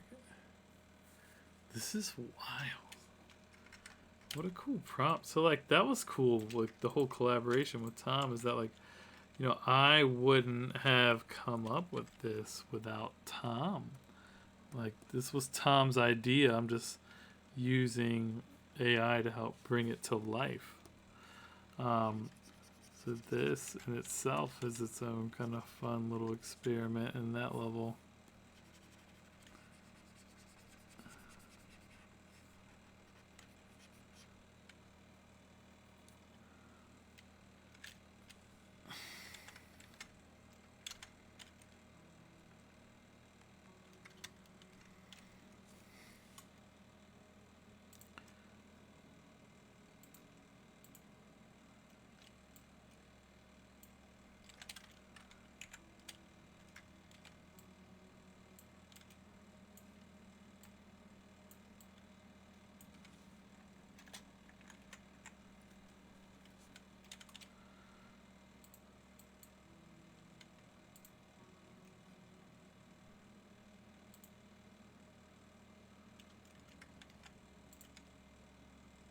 So I'm just using select subject, select sky, just to see what it grabs.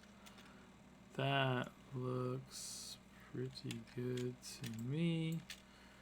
Going to add some bits into that.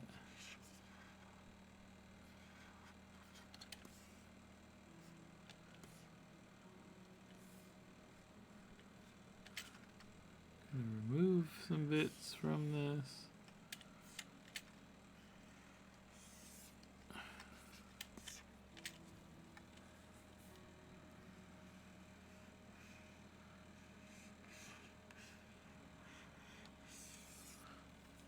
Quite interesting here.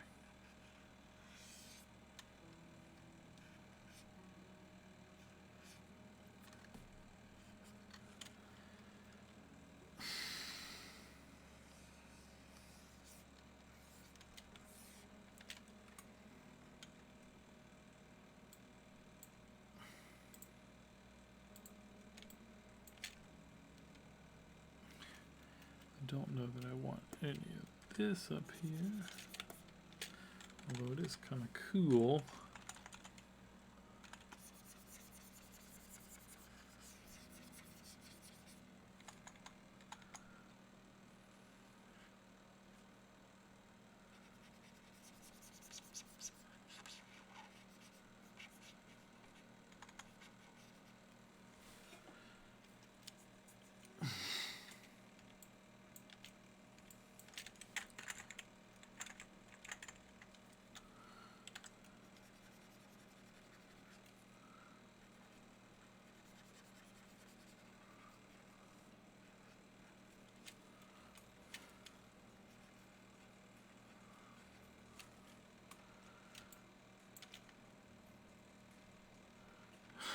This is fucking crazy looking.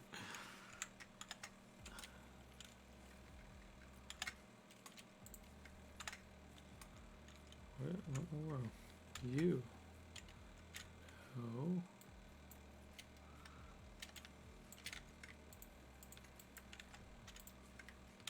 Oh.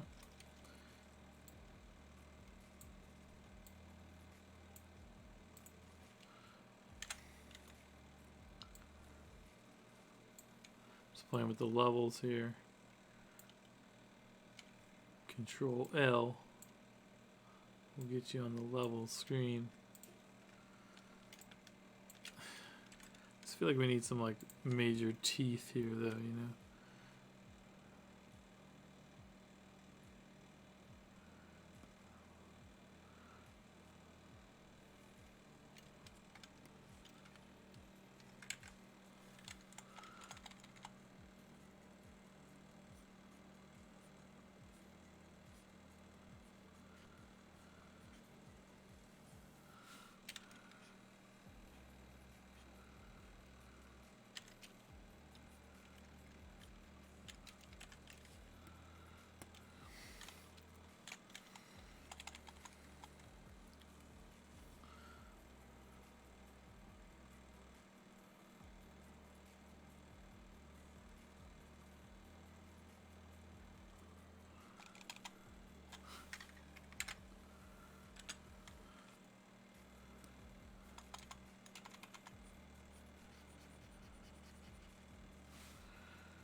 The problem is gonna be like making all these styles work together when I'm done.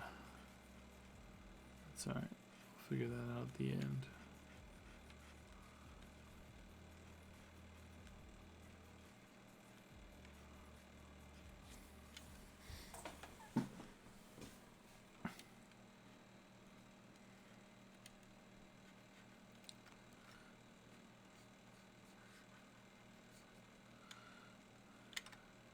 You know, clone stamping and taking a line off might be cool. Right, so I can just paint with the texture and color from that space.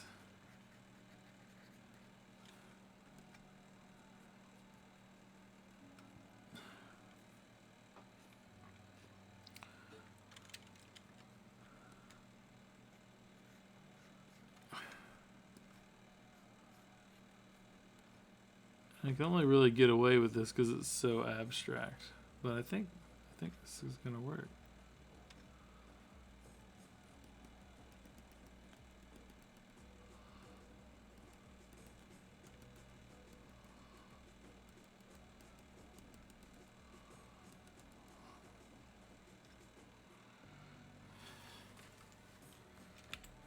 Yeah,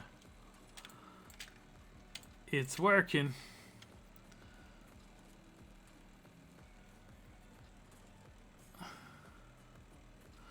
Just kind of doing little stipplings. Oh, this is gonna work much better for the teeth.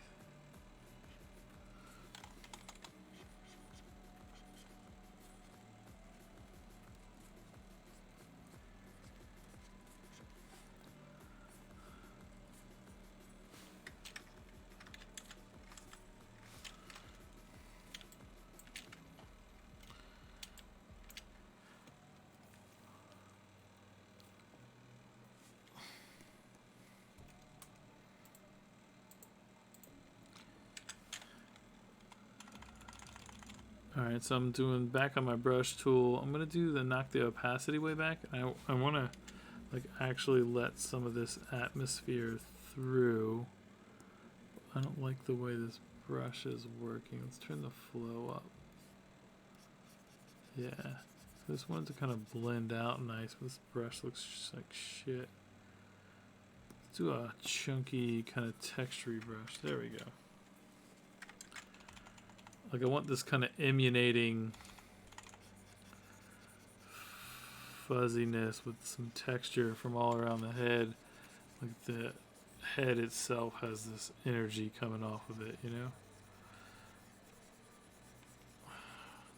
So what I'm doing is just painting back in some of the stuff I masked out earlier.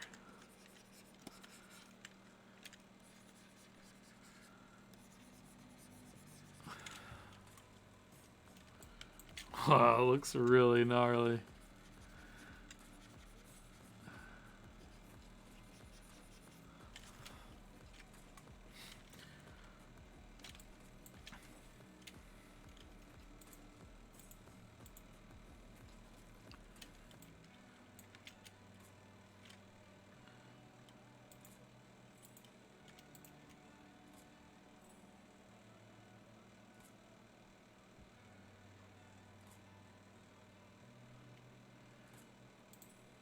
I actually almost like it without that.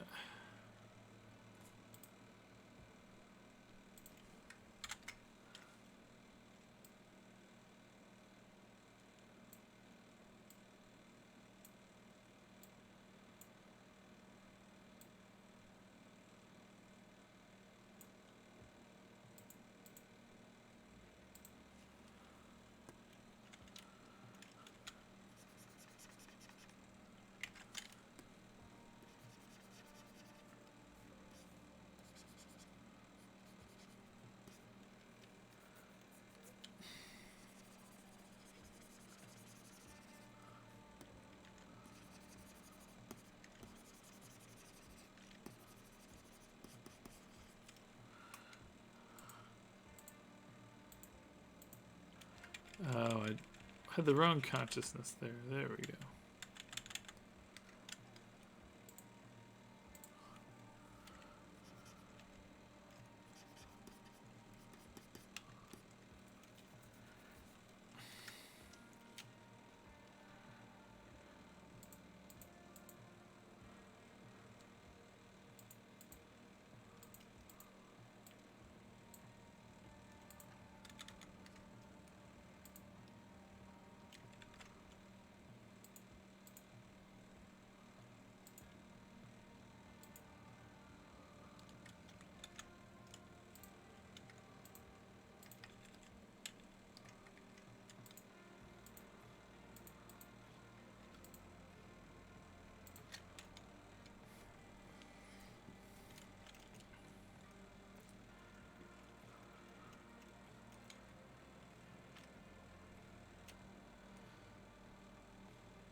Yeah, I think this creature is going to be just a cooler body.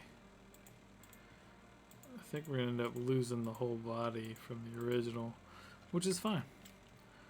It's more custom anyways.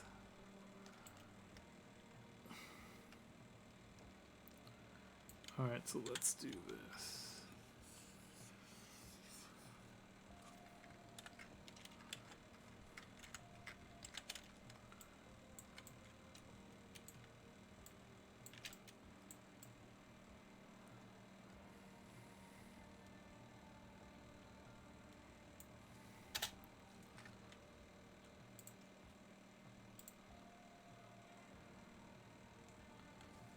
Taupe. It's always great when Photoshop just like gets it.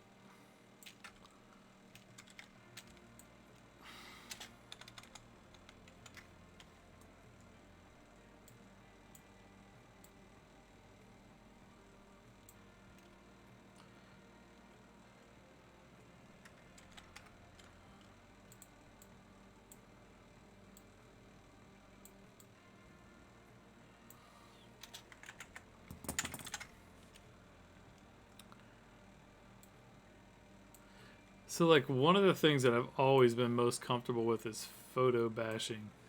So that's like the quintessential part of what I'm doing here is like smashing a bunch of images together, making them look cohesive, like they belong together. And so like AI is like really really gonna be powerful for me, especially the better and better I get at it. So like here we are with this fucking wild piece that I wouldn't have been able to do. I don't even know that I could have conceived this like on my own, right? So like, but here we are. Like I've made this ridiculously amazing piece, um, with an effort level that's like so much less than it ever what could have been in any other way, which is just remarkable to even think about. But it's beautiful and it's still mine. Like I made this, right? Like, you know, and again, like Tom's inspiration was huge, and like him giving me the prompt to work from. So I can't wait to show this to him. He's gonna flip. I love this like weird abstraction of a creature here. So let's do this. Let's get my little windy tool and just select all of this business. Let's get on the proper layer first. Alright, so that is perfect. So then I come up to this guy, turn it on, I create a little masky mask, and then I come back.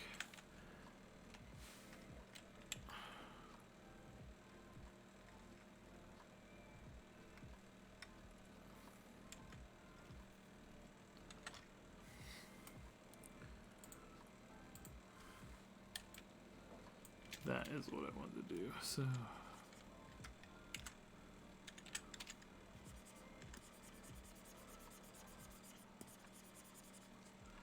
now I'm just painting over all the spots that I wanted to mask out.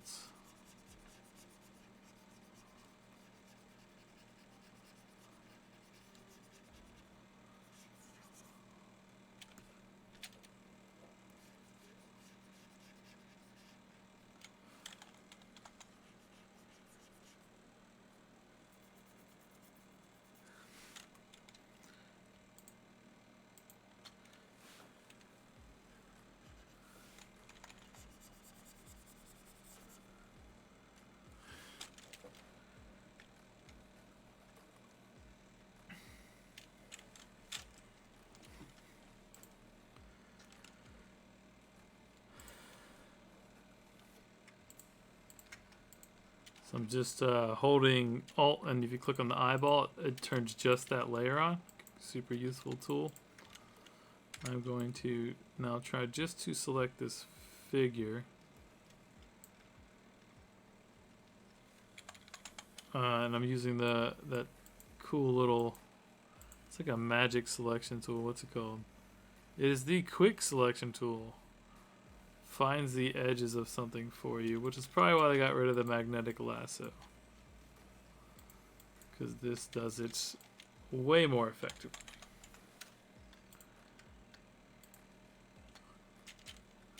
And then I'm going to add that bit on there, subtract that bit. Okay. So got that little figure there.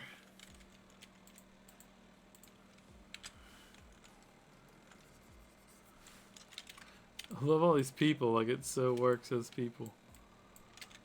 And then we got the little headdress, jammy. I don't know, this guy might be a little too light upscale redo. Let me try 2 variations on this guy. I really like where it's going, but I think it's still just a little too muddy, if you will.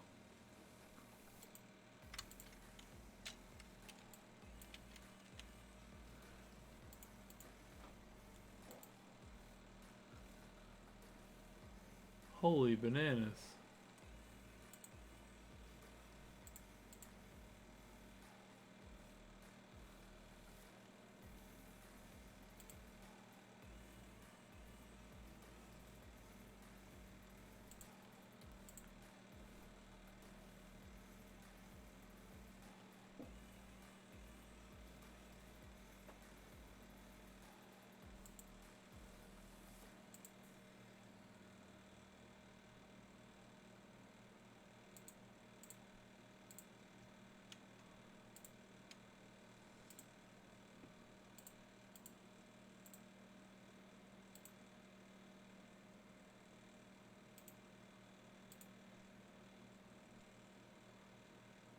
Wow, yeah, I'm getting way better versions of this guy. I'm not gonna waste any more time. I'll keep that mask though.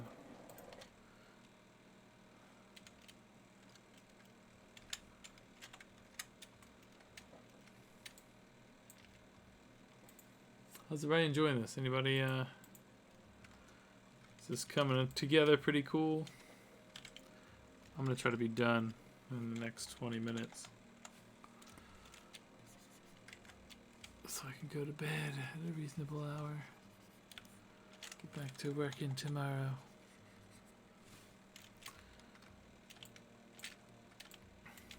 That actually is kind of cool.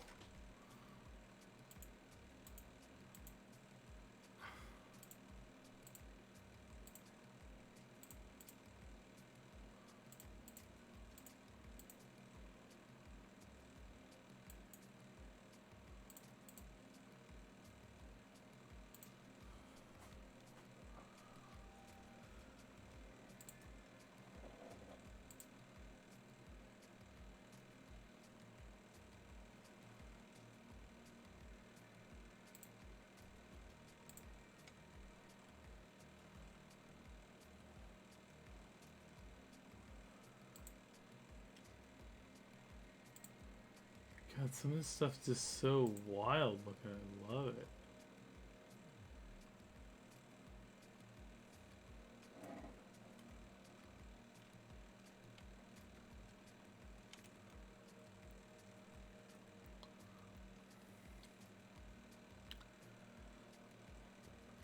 I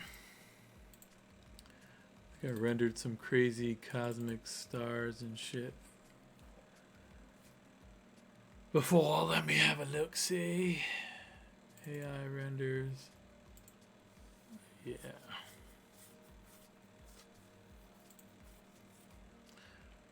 That would look pretty cool back there.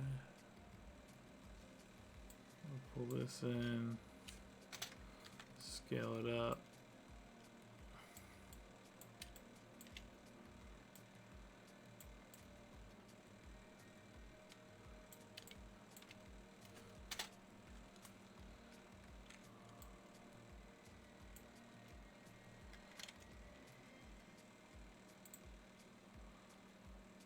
rendered these earlier.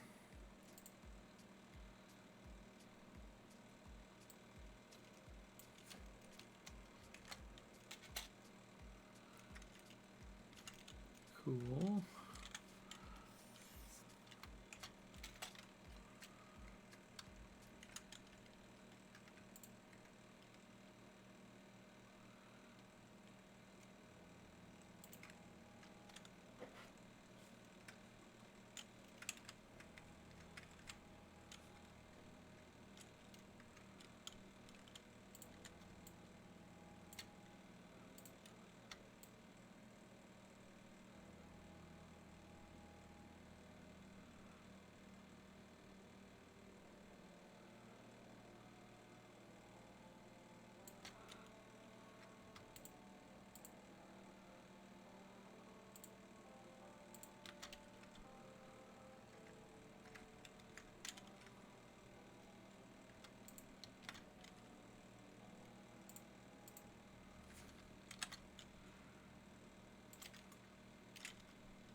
Just add a little visual interest back there, you know.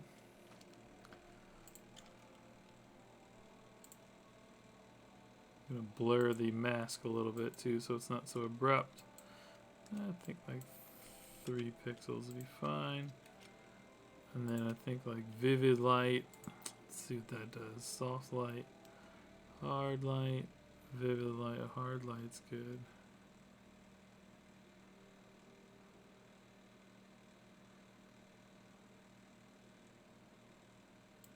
Overlay actually looks great.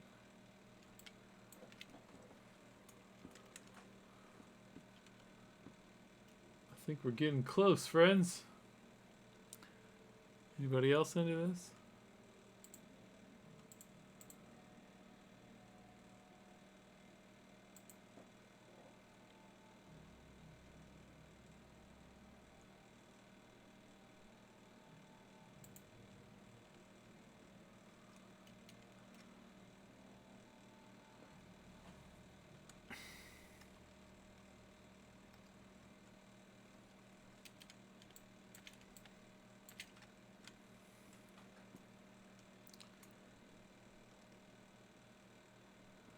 Yeah, I feel like all these other ones are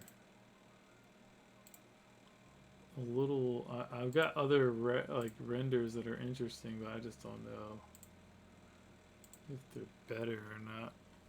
I feel like this looks pretty neat. I don't want to overplay it. It looks pretty savage as it is.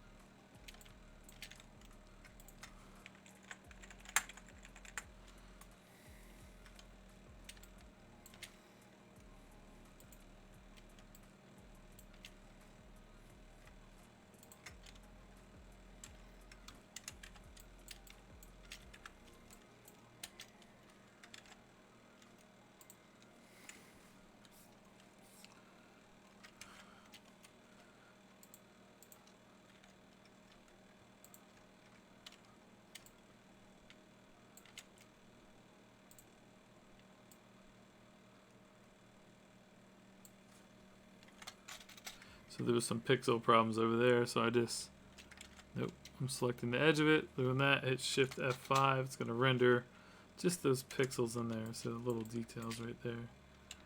Let's see, yeah. Cool. Alright, I just didn't have all the pixels on the page there.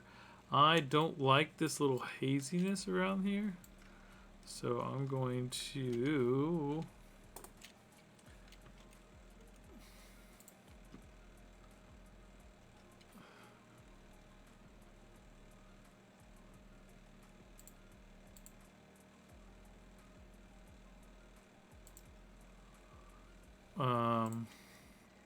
I'm going to get in here and clean that up. So I'm going to do that, and then I'm going to hit Select, modify, contract. We're going to do 5 pixels. Ooh, so that went the wrong way. Select, modify, expand 5 pixels.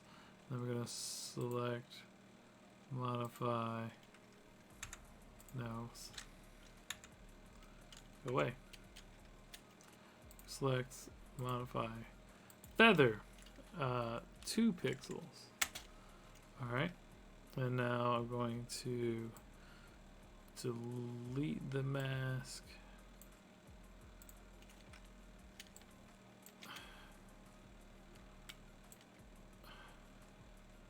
And reapply it.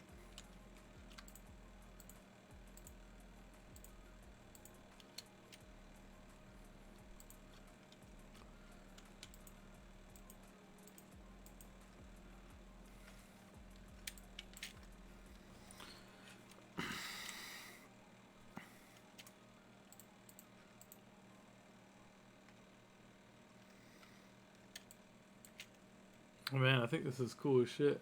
Holy crap.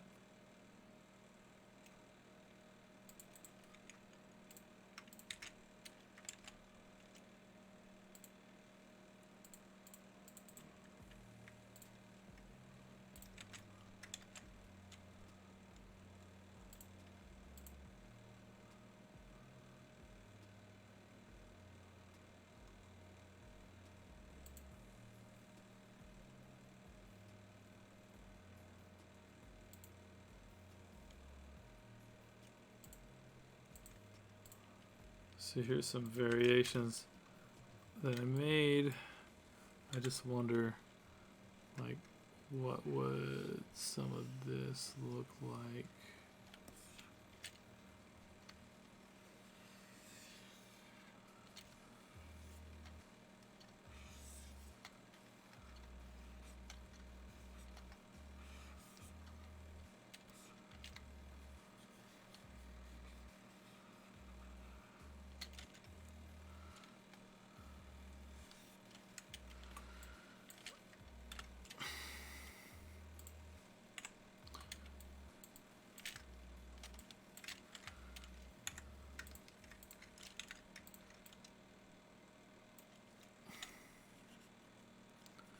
I may be chasing something stupid here, but we'll see shortly, won't we?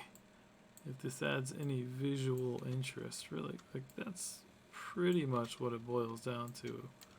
Does it make the piece look more interesting? To have this sort of ornate dress looking thing.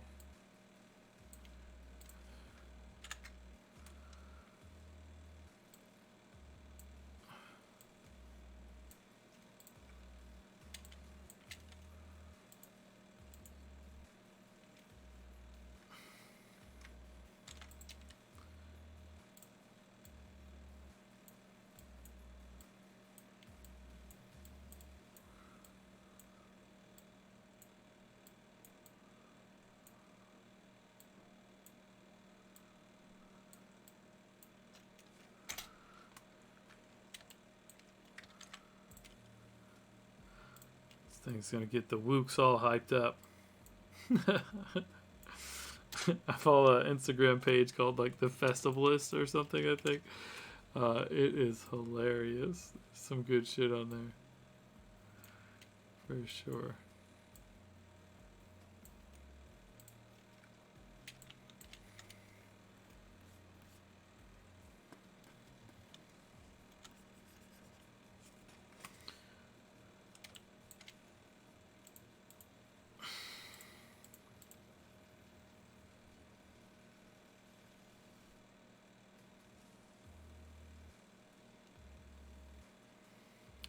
Yeah, I don't know if it's doing too much.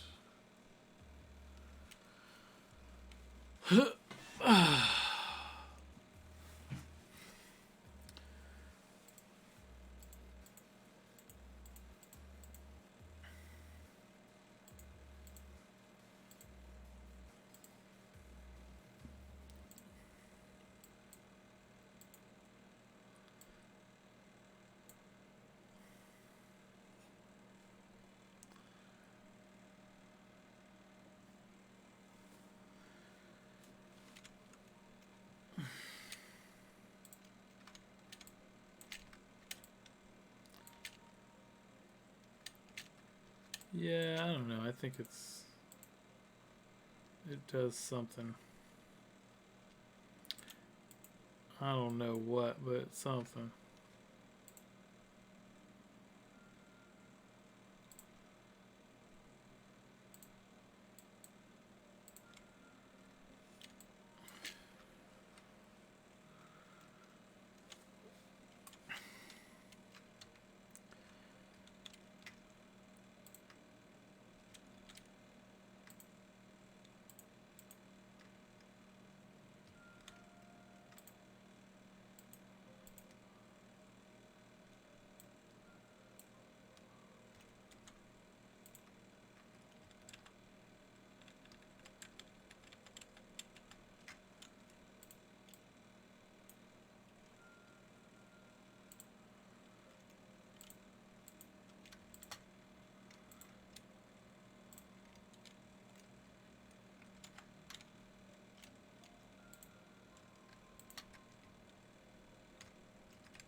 I hate it when it does that.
I feel like we need a moon in here or something. Compositionally, it's missing a little something.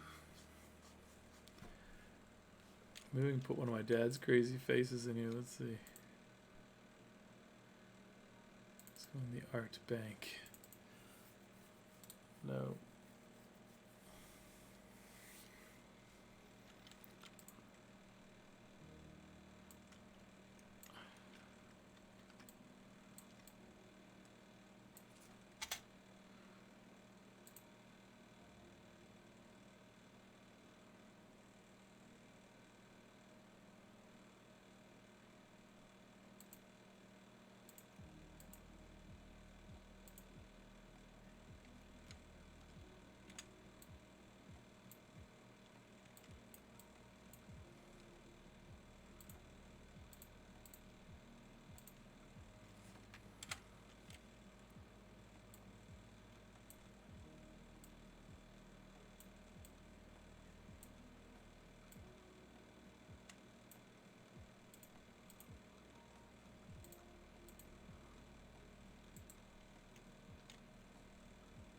My dad drew this face that I just dropped in here.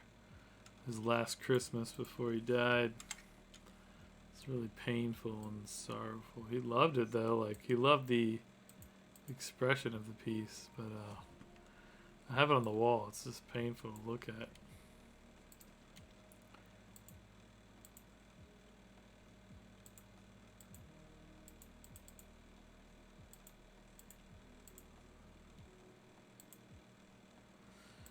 I don't know if this is the one for this.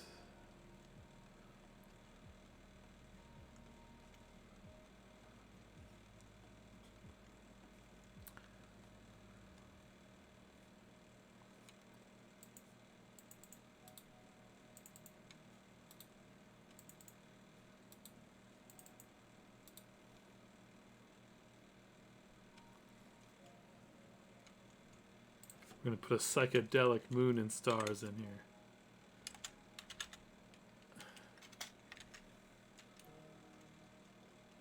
Let's go up to the first prompt. I gotta go to bed. Why am I still awake?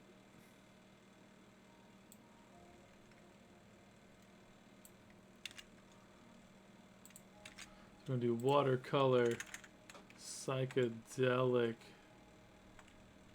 watercolor, moon and stars at a psychedelic Burning Man festival.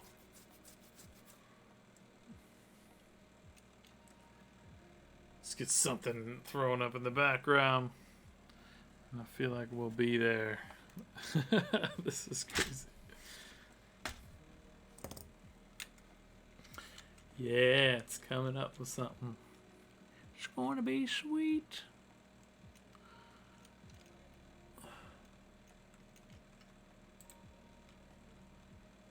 Oh, this one's the one for the face in the background.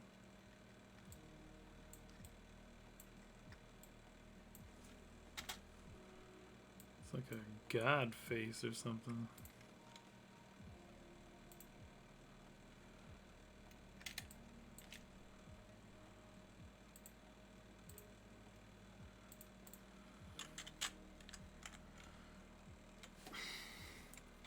It's one of my dad's face paintings. It's in the Faces of a Mad Artist collection. You can buy the NFT and get the original work of art. There's a link on clean.studio. This one's pretty wild. You can also buy a print on our Redbubble site. Also a link on clean.studio for that. Check it out.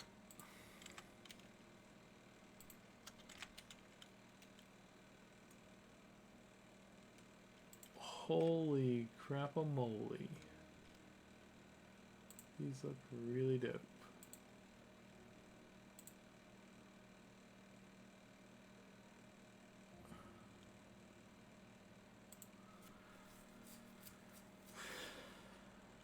Actually, I think this is going to work just like this. Let's move this face up some.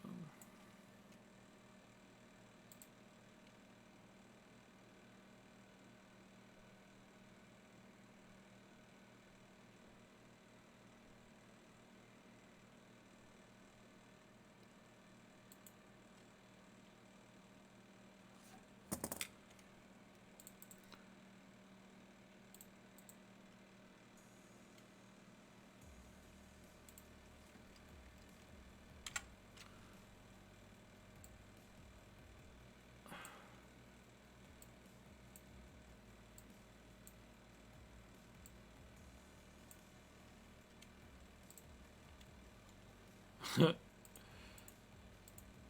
piece is wild looking. Yeah, I don't even think I want this moon. It's cool though.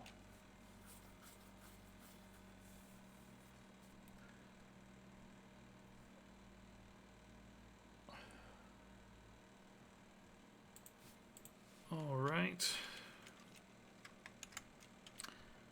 Let's group it. Let's make it into. Let's back it up. Back up. I'm gonna merge this.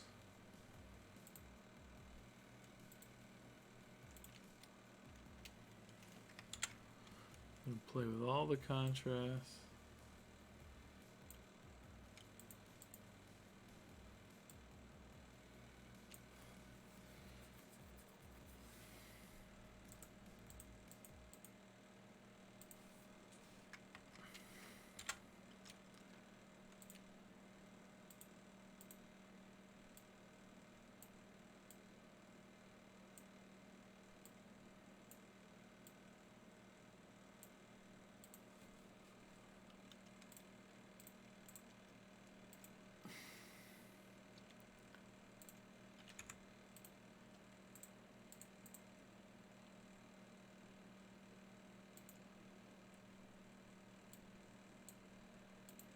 This has been so cool. So I got a stock image of some wings. I got 5 or 6 crazy renders from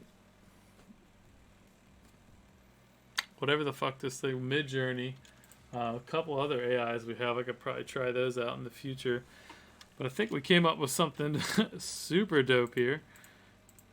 I'm sure Tom's going to love it. So I wanted to just do a little bit of touch-up work. Tone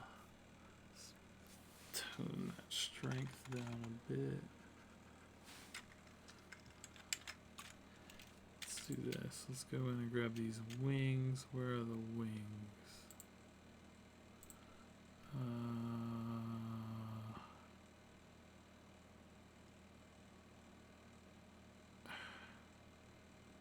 Export contents, no.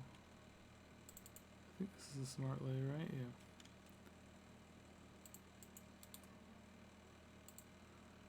I'm trying to work non-destructively. That's what Ross told me to do. Where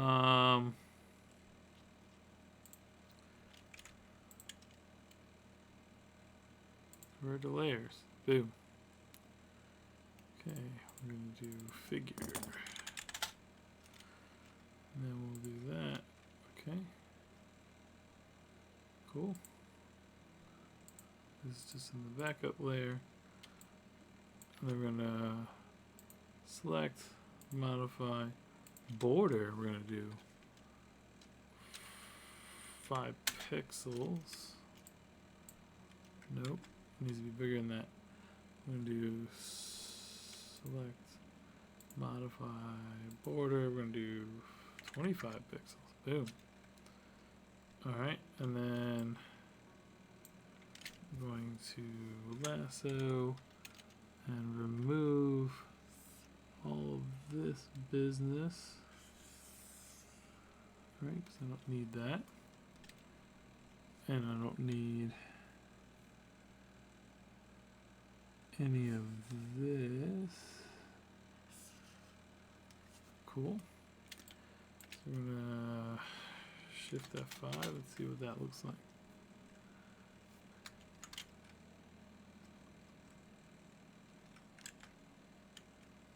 Shift F5 did nothing.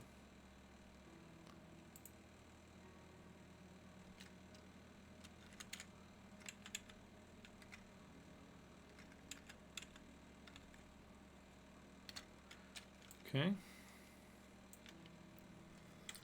So let's select, modify, contract 5 pixels, see how that looks. We'll do filter, Gaussian blur, maybe that was too much. So filter, blur, Gaussian blur, we'll do 1.5 pixels. Just looks worse. Damn it. You know what? I almost don't even care.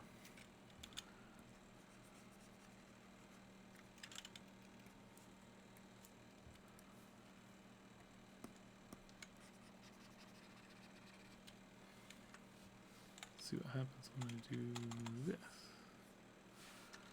Good, looks good. We're gonna just do that. And good's relative. This is all. So I'm just using this like proximity match paintbrush tool. I just hate this white band. It was just from an error in how I rendered. I was moving too fast. I'd rather it look a little, because it's just a crazy piece, I'd rather it look a little more like this. Yeah. Yeah, this looks better. What you don't want is like something to look unintentional and very out of place. Like these white halos look out of place to me.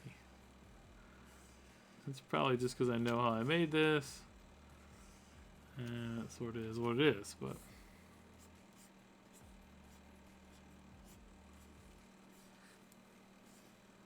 I'd rather the wings look a little distorted and a little strange around the edges than have these strange white halos.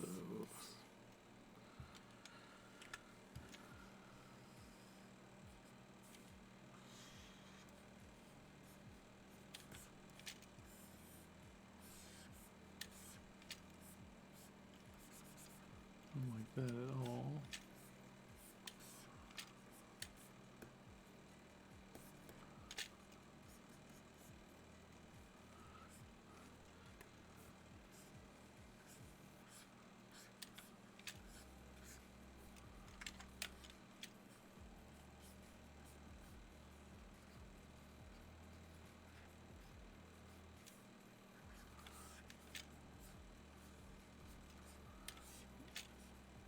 So I switched it from texture from proximity match to content aware. I think it's just going a little nicer.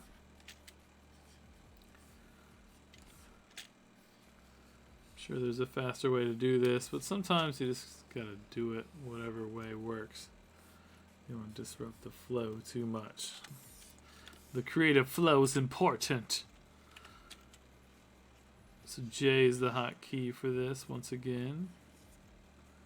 Hotkeys are great. Like once you learn a bunch of hotkeys, it like really speeds up your workflow.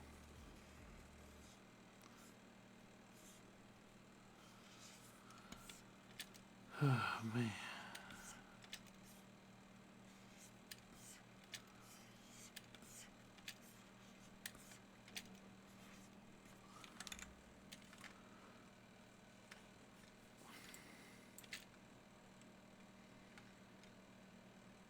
Yeah, I'm not mad about this piece at all. It look cool, man. It's cool. I wonder where these guys all look good. Everything looks good. Fuck it.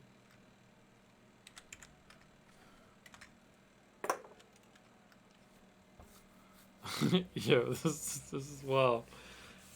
Cool. Let's just sign it and call it. Fuck it. Oh, what is that trash?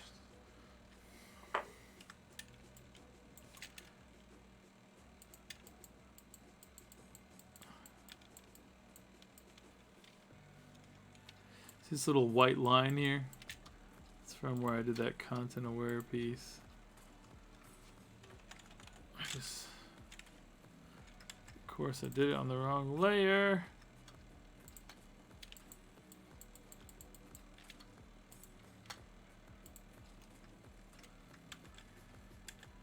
Now it's too big. Needed to cover that line.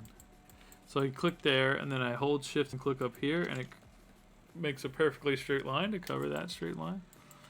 And we got it. Oh, this is from where I seamed an extra bit on to the 5:4 aspect ratio.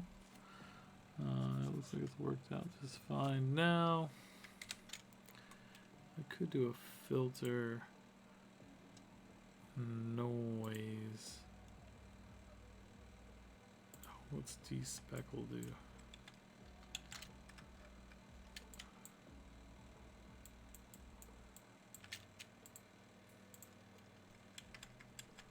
That's fine. So let's filter. Let's do noise. Let's add some noise. Maybe not that much noise. Look how much noise you can add. You can get crazy. But this just gives a nice cohesion, especially like on these faces. See, they just needed a little something to kind of tie in with everything else a little better. So I think I'm pretty happy with this. Yeah, I'm really happy with this. So much fun. Alright, so we use Midjourney to make some cool art. And got to collaborate with my buddy Tom, pick his brain, show him a new thing. He's probably still got his gears turning about all the coolness that was that. If I know Tom. And appreciate everyone coming out tonight. We got 2 subscribers. Holy shit, in one night. Shout out to Lanny. Last week she gave us our first tip, which I didn't even notice. So thanks for that. And yeah, wrapping it up. Let me sign this piece. Get my ass to bed. Nope.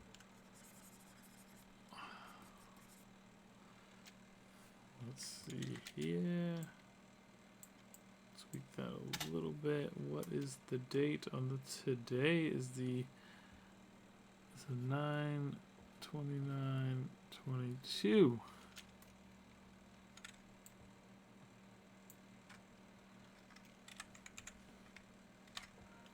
Hey, made some art. It's all done.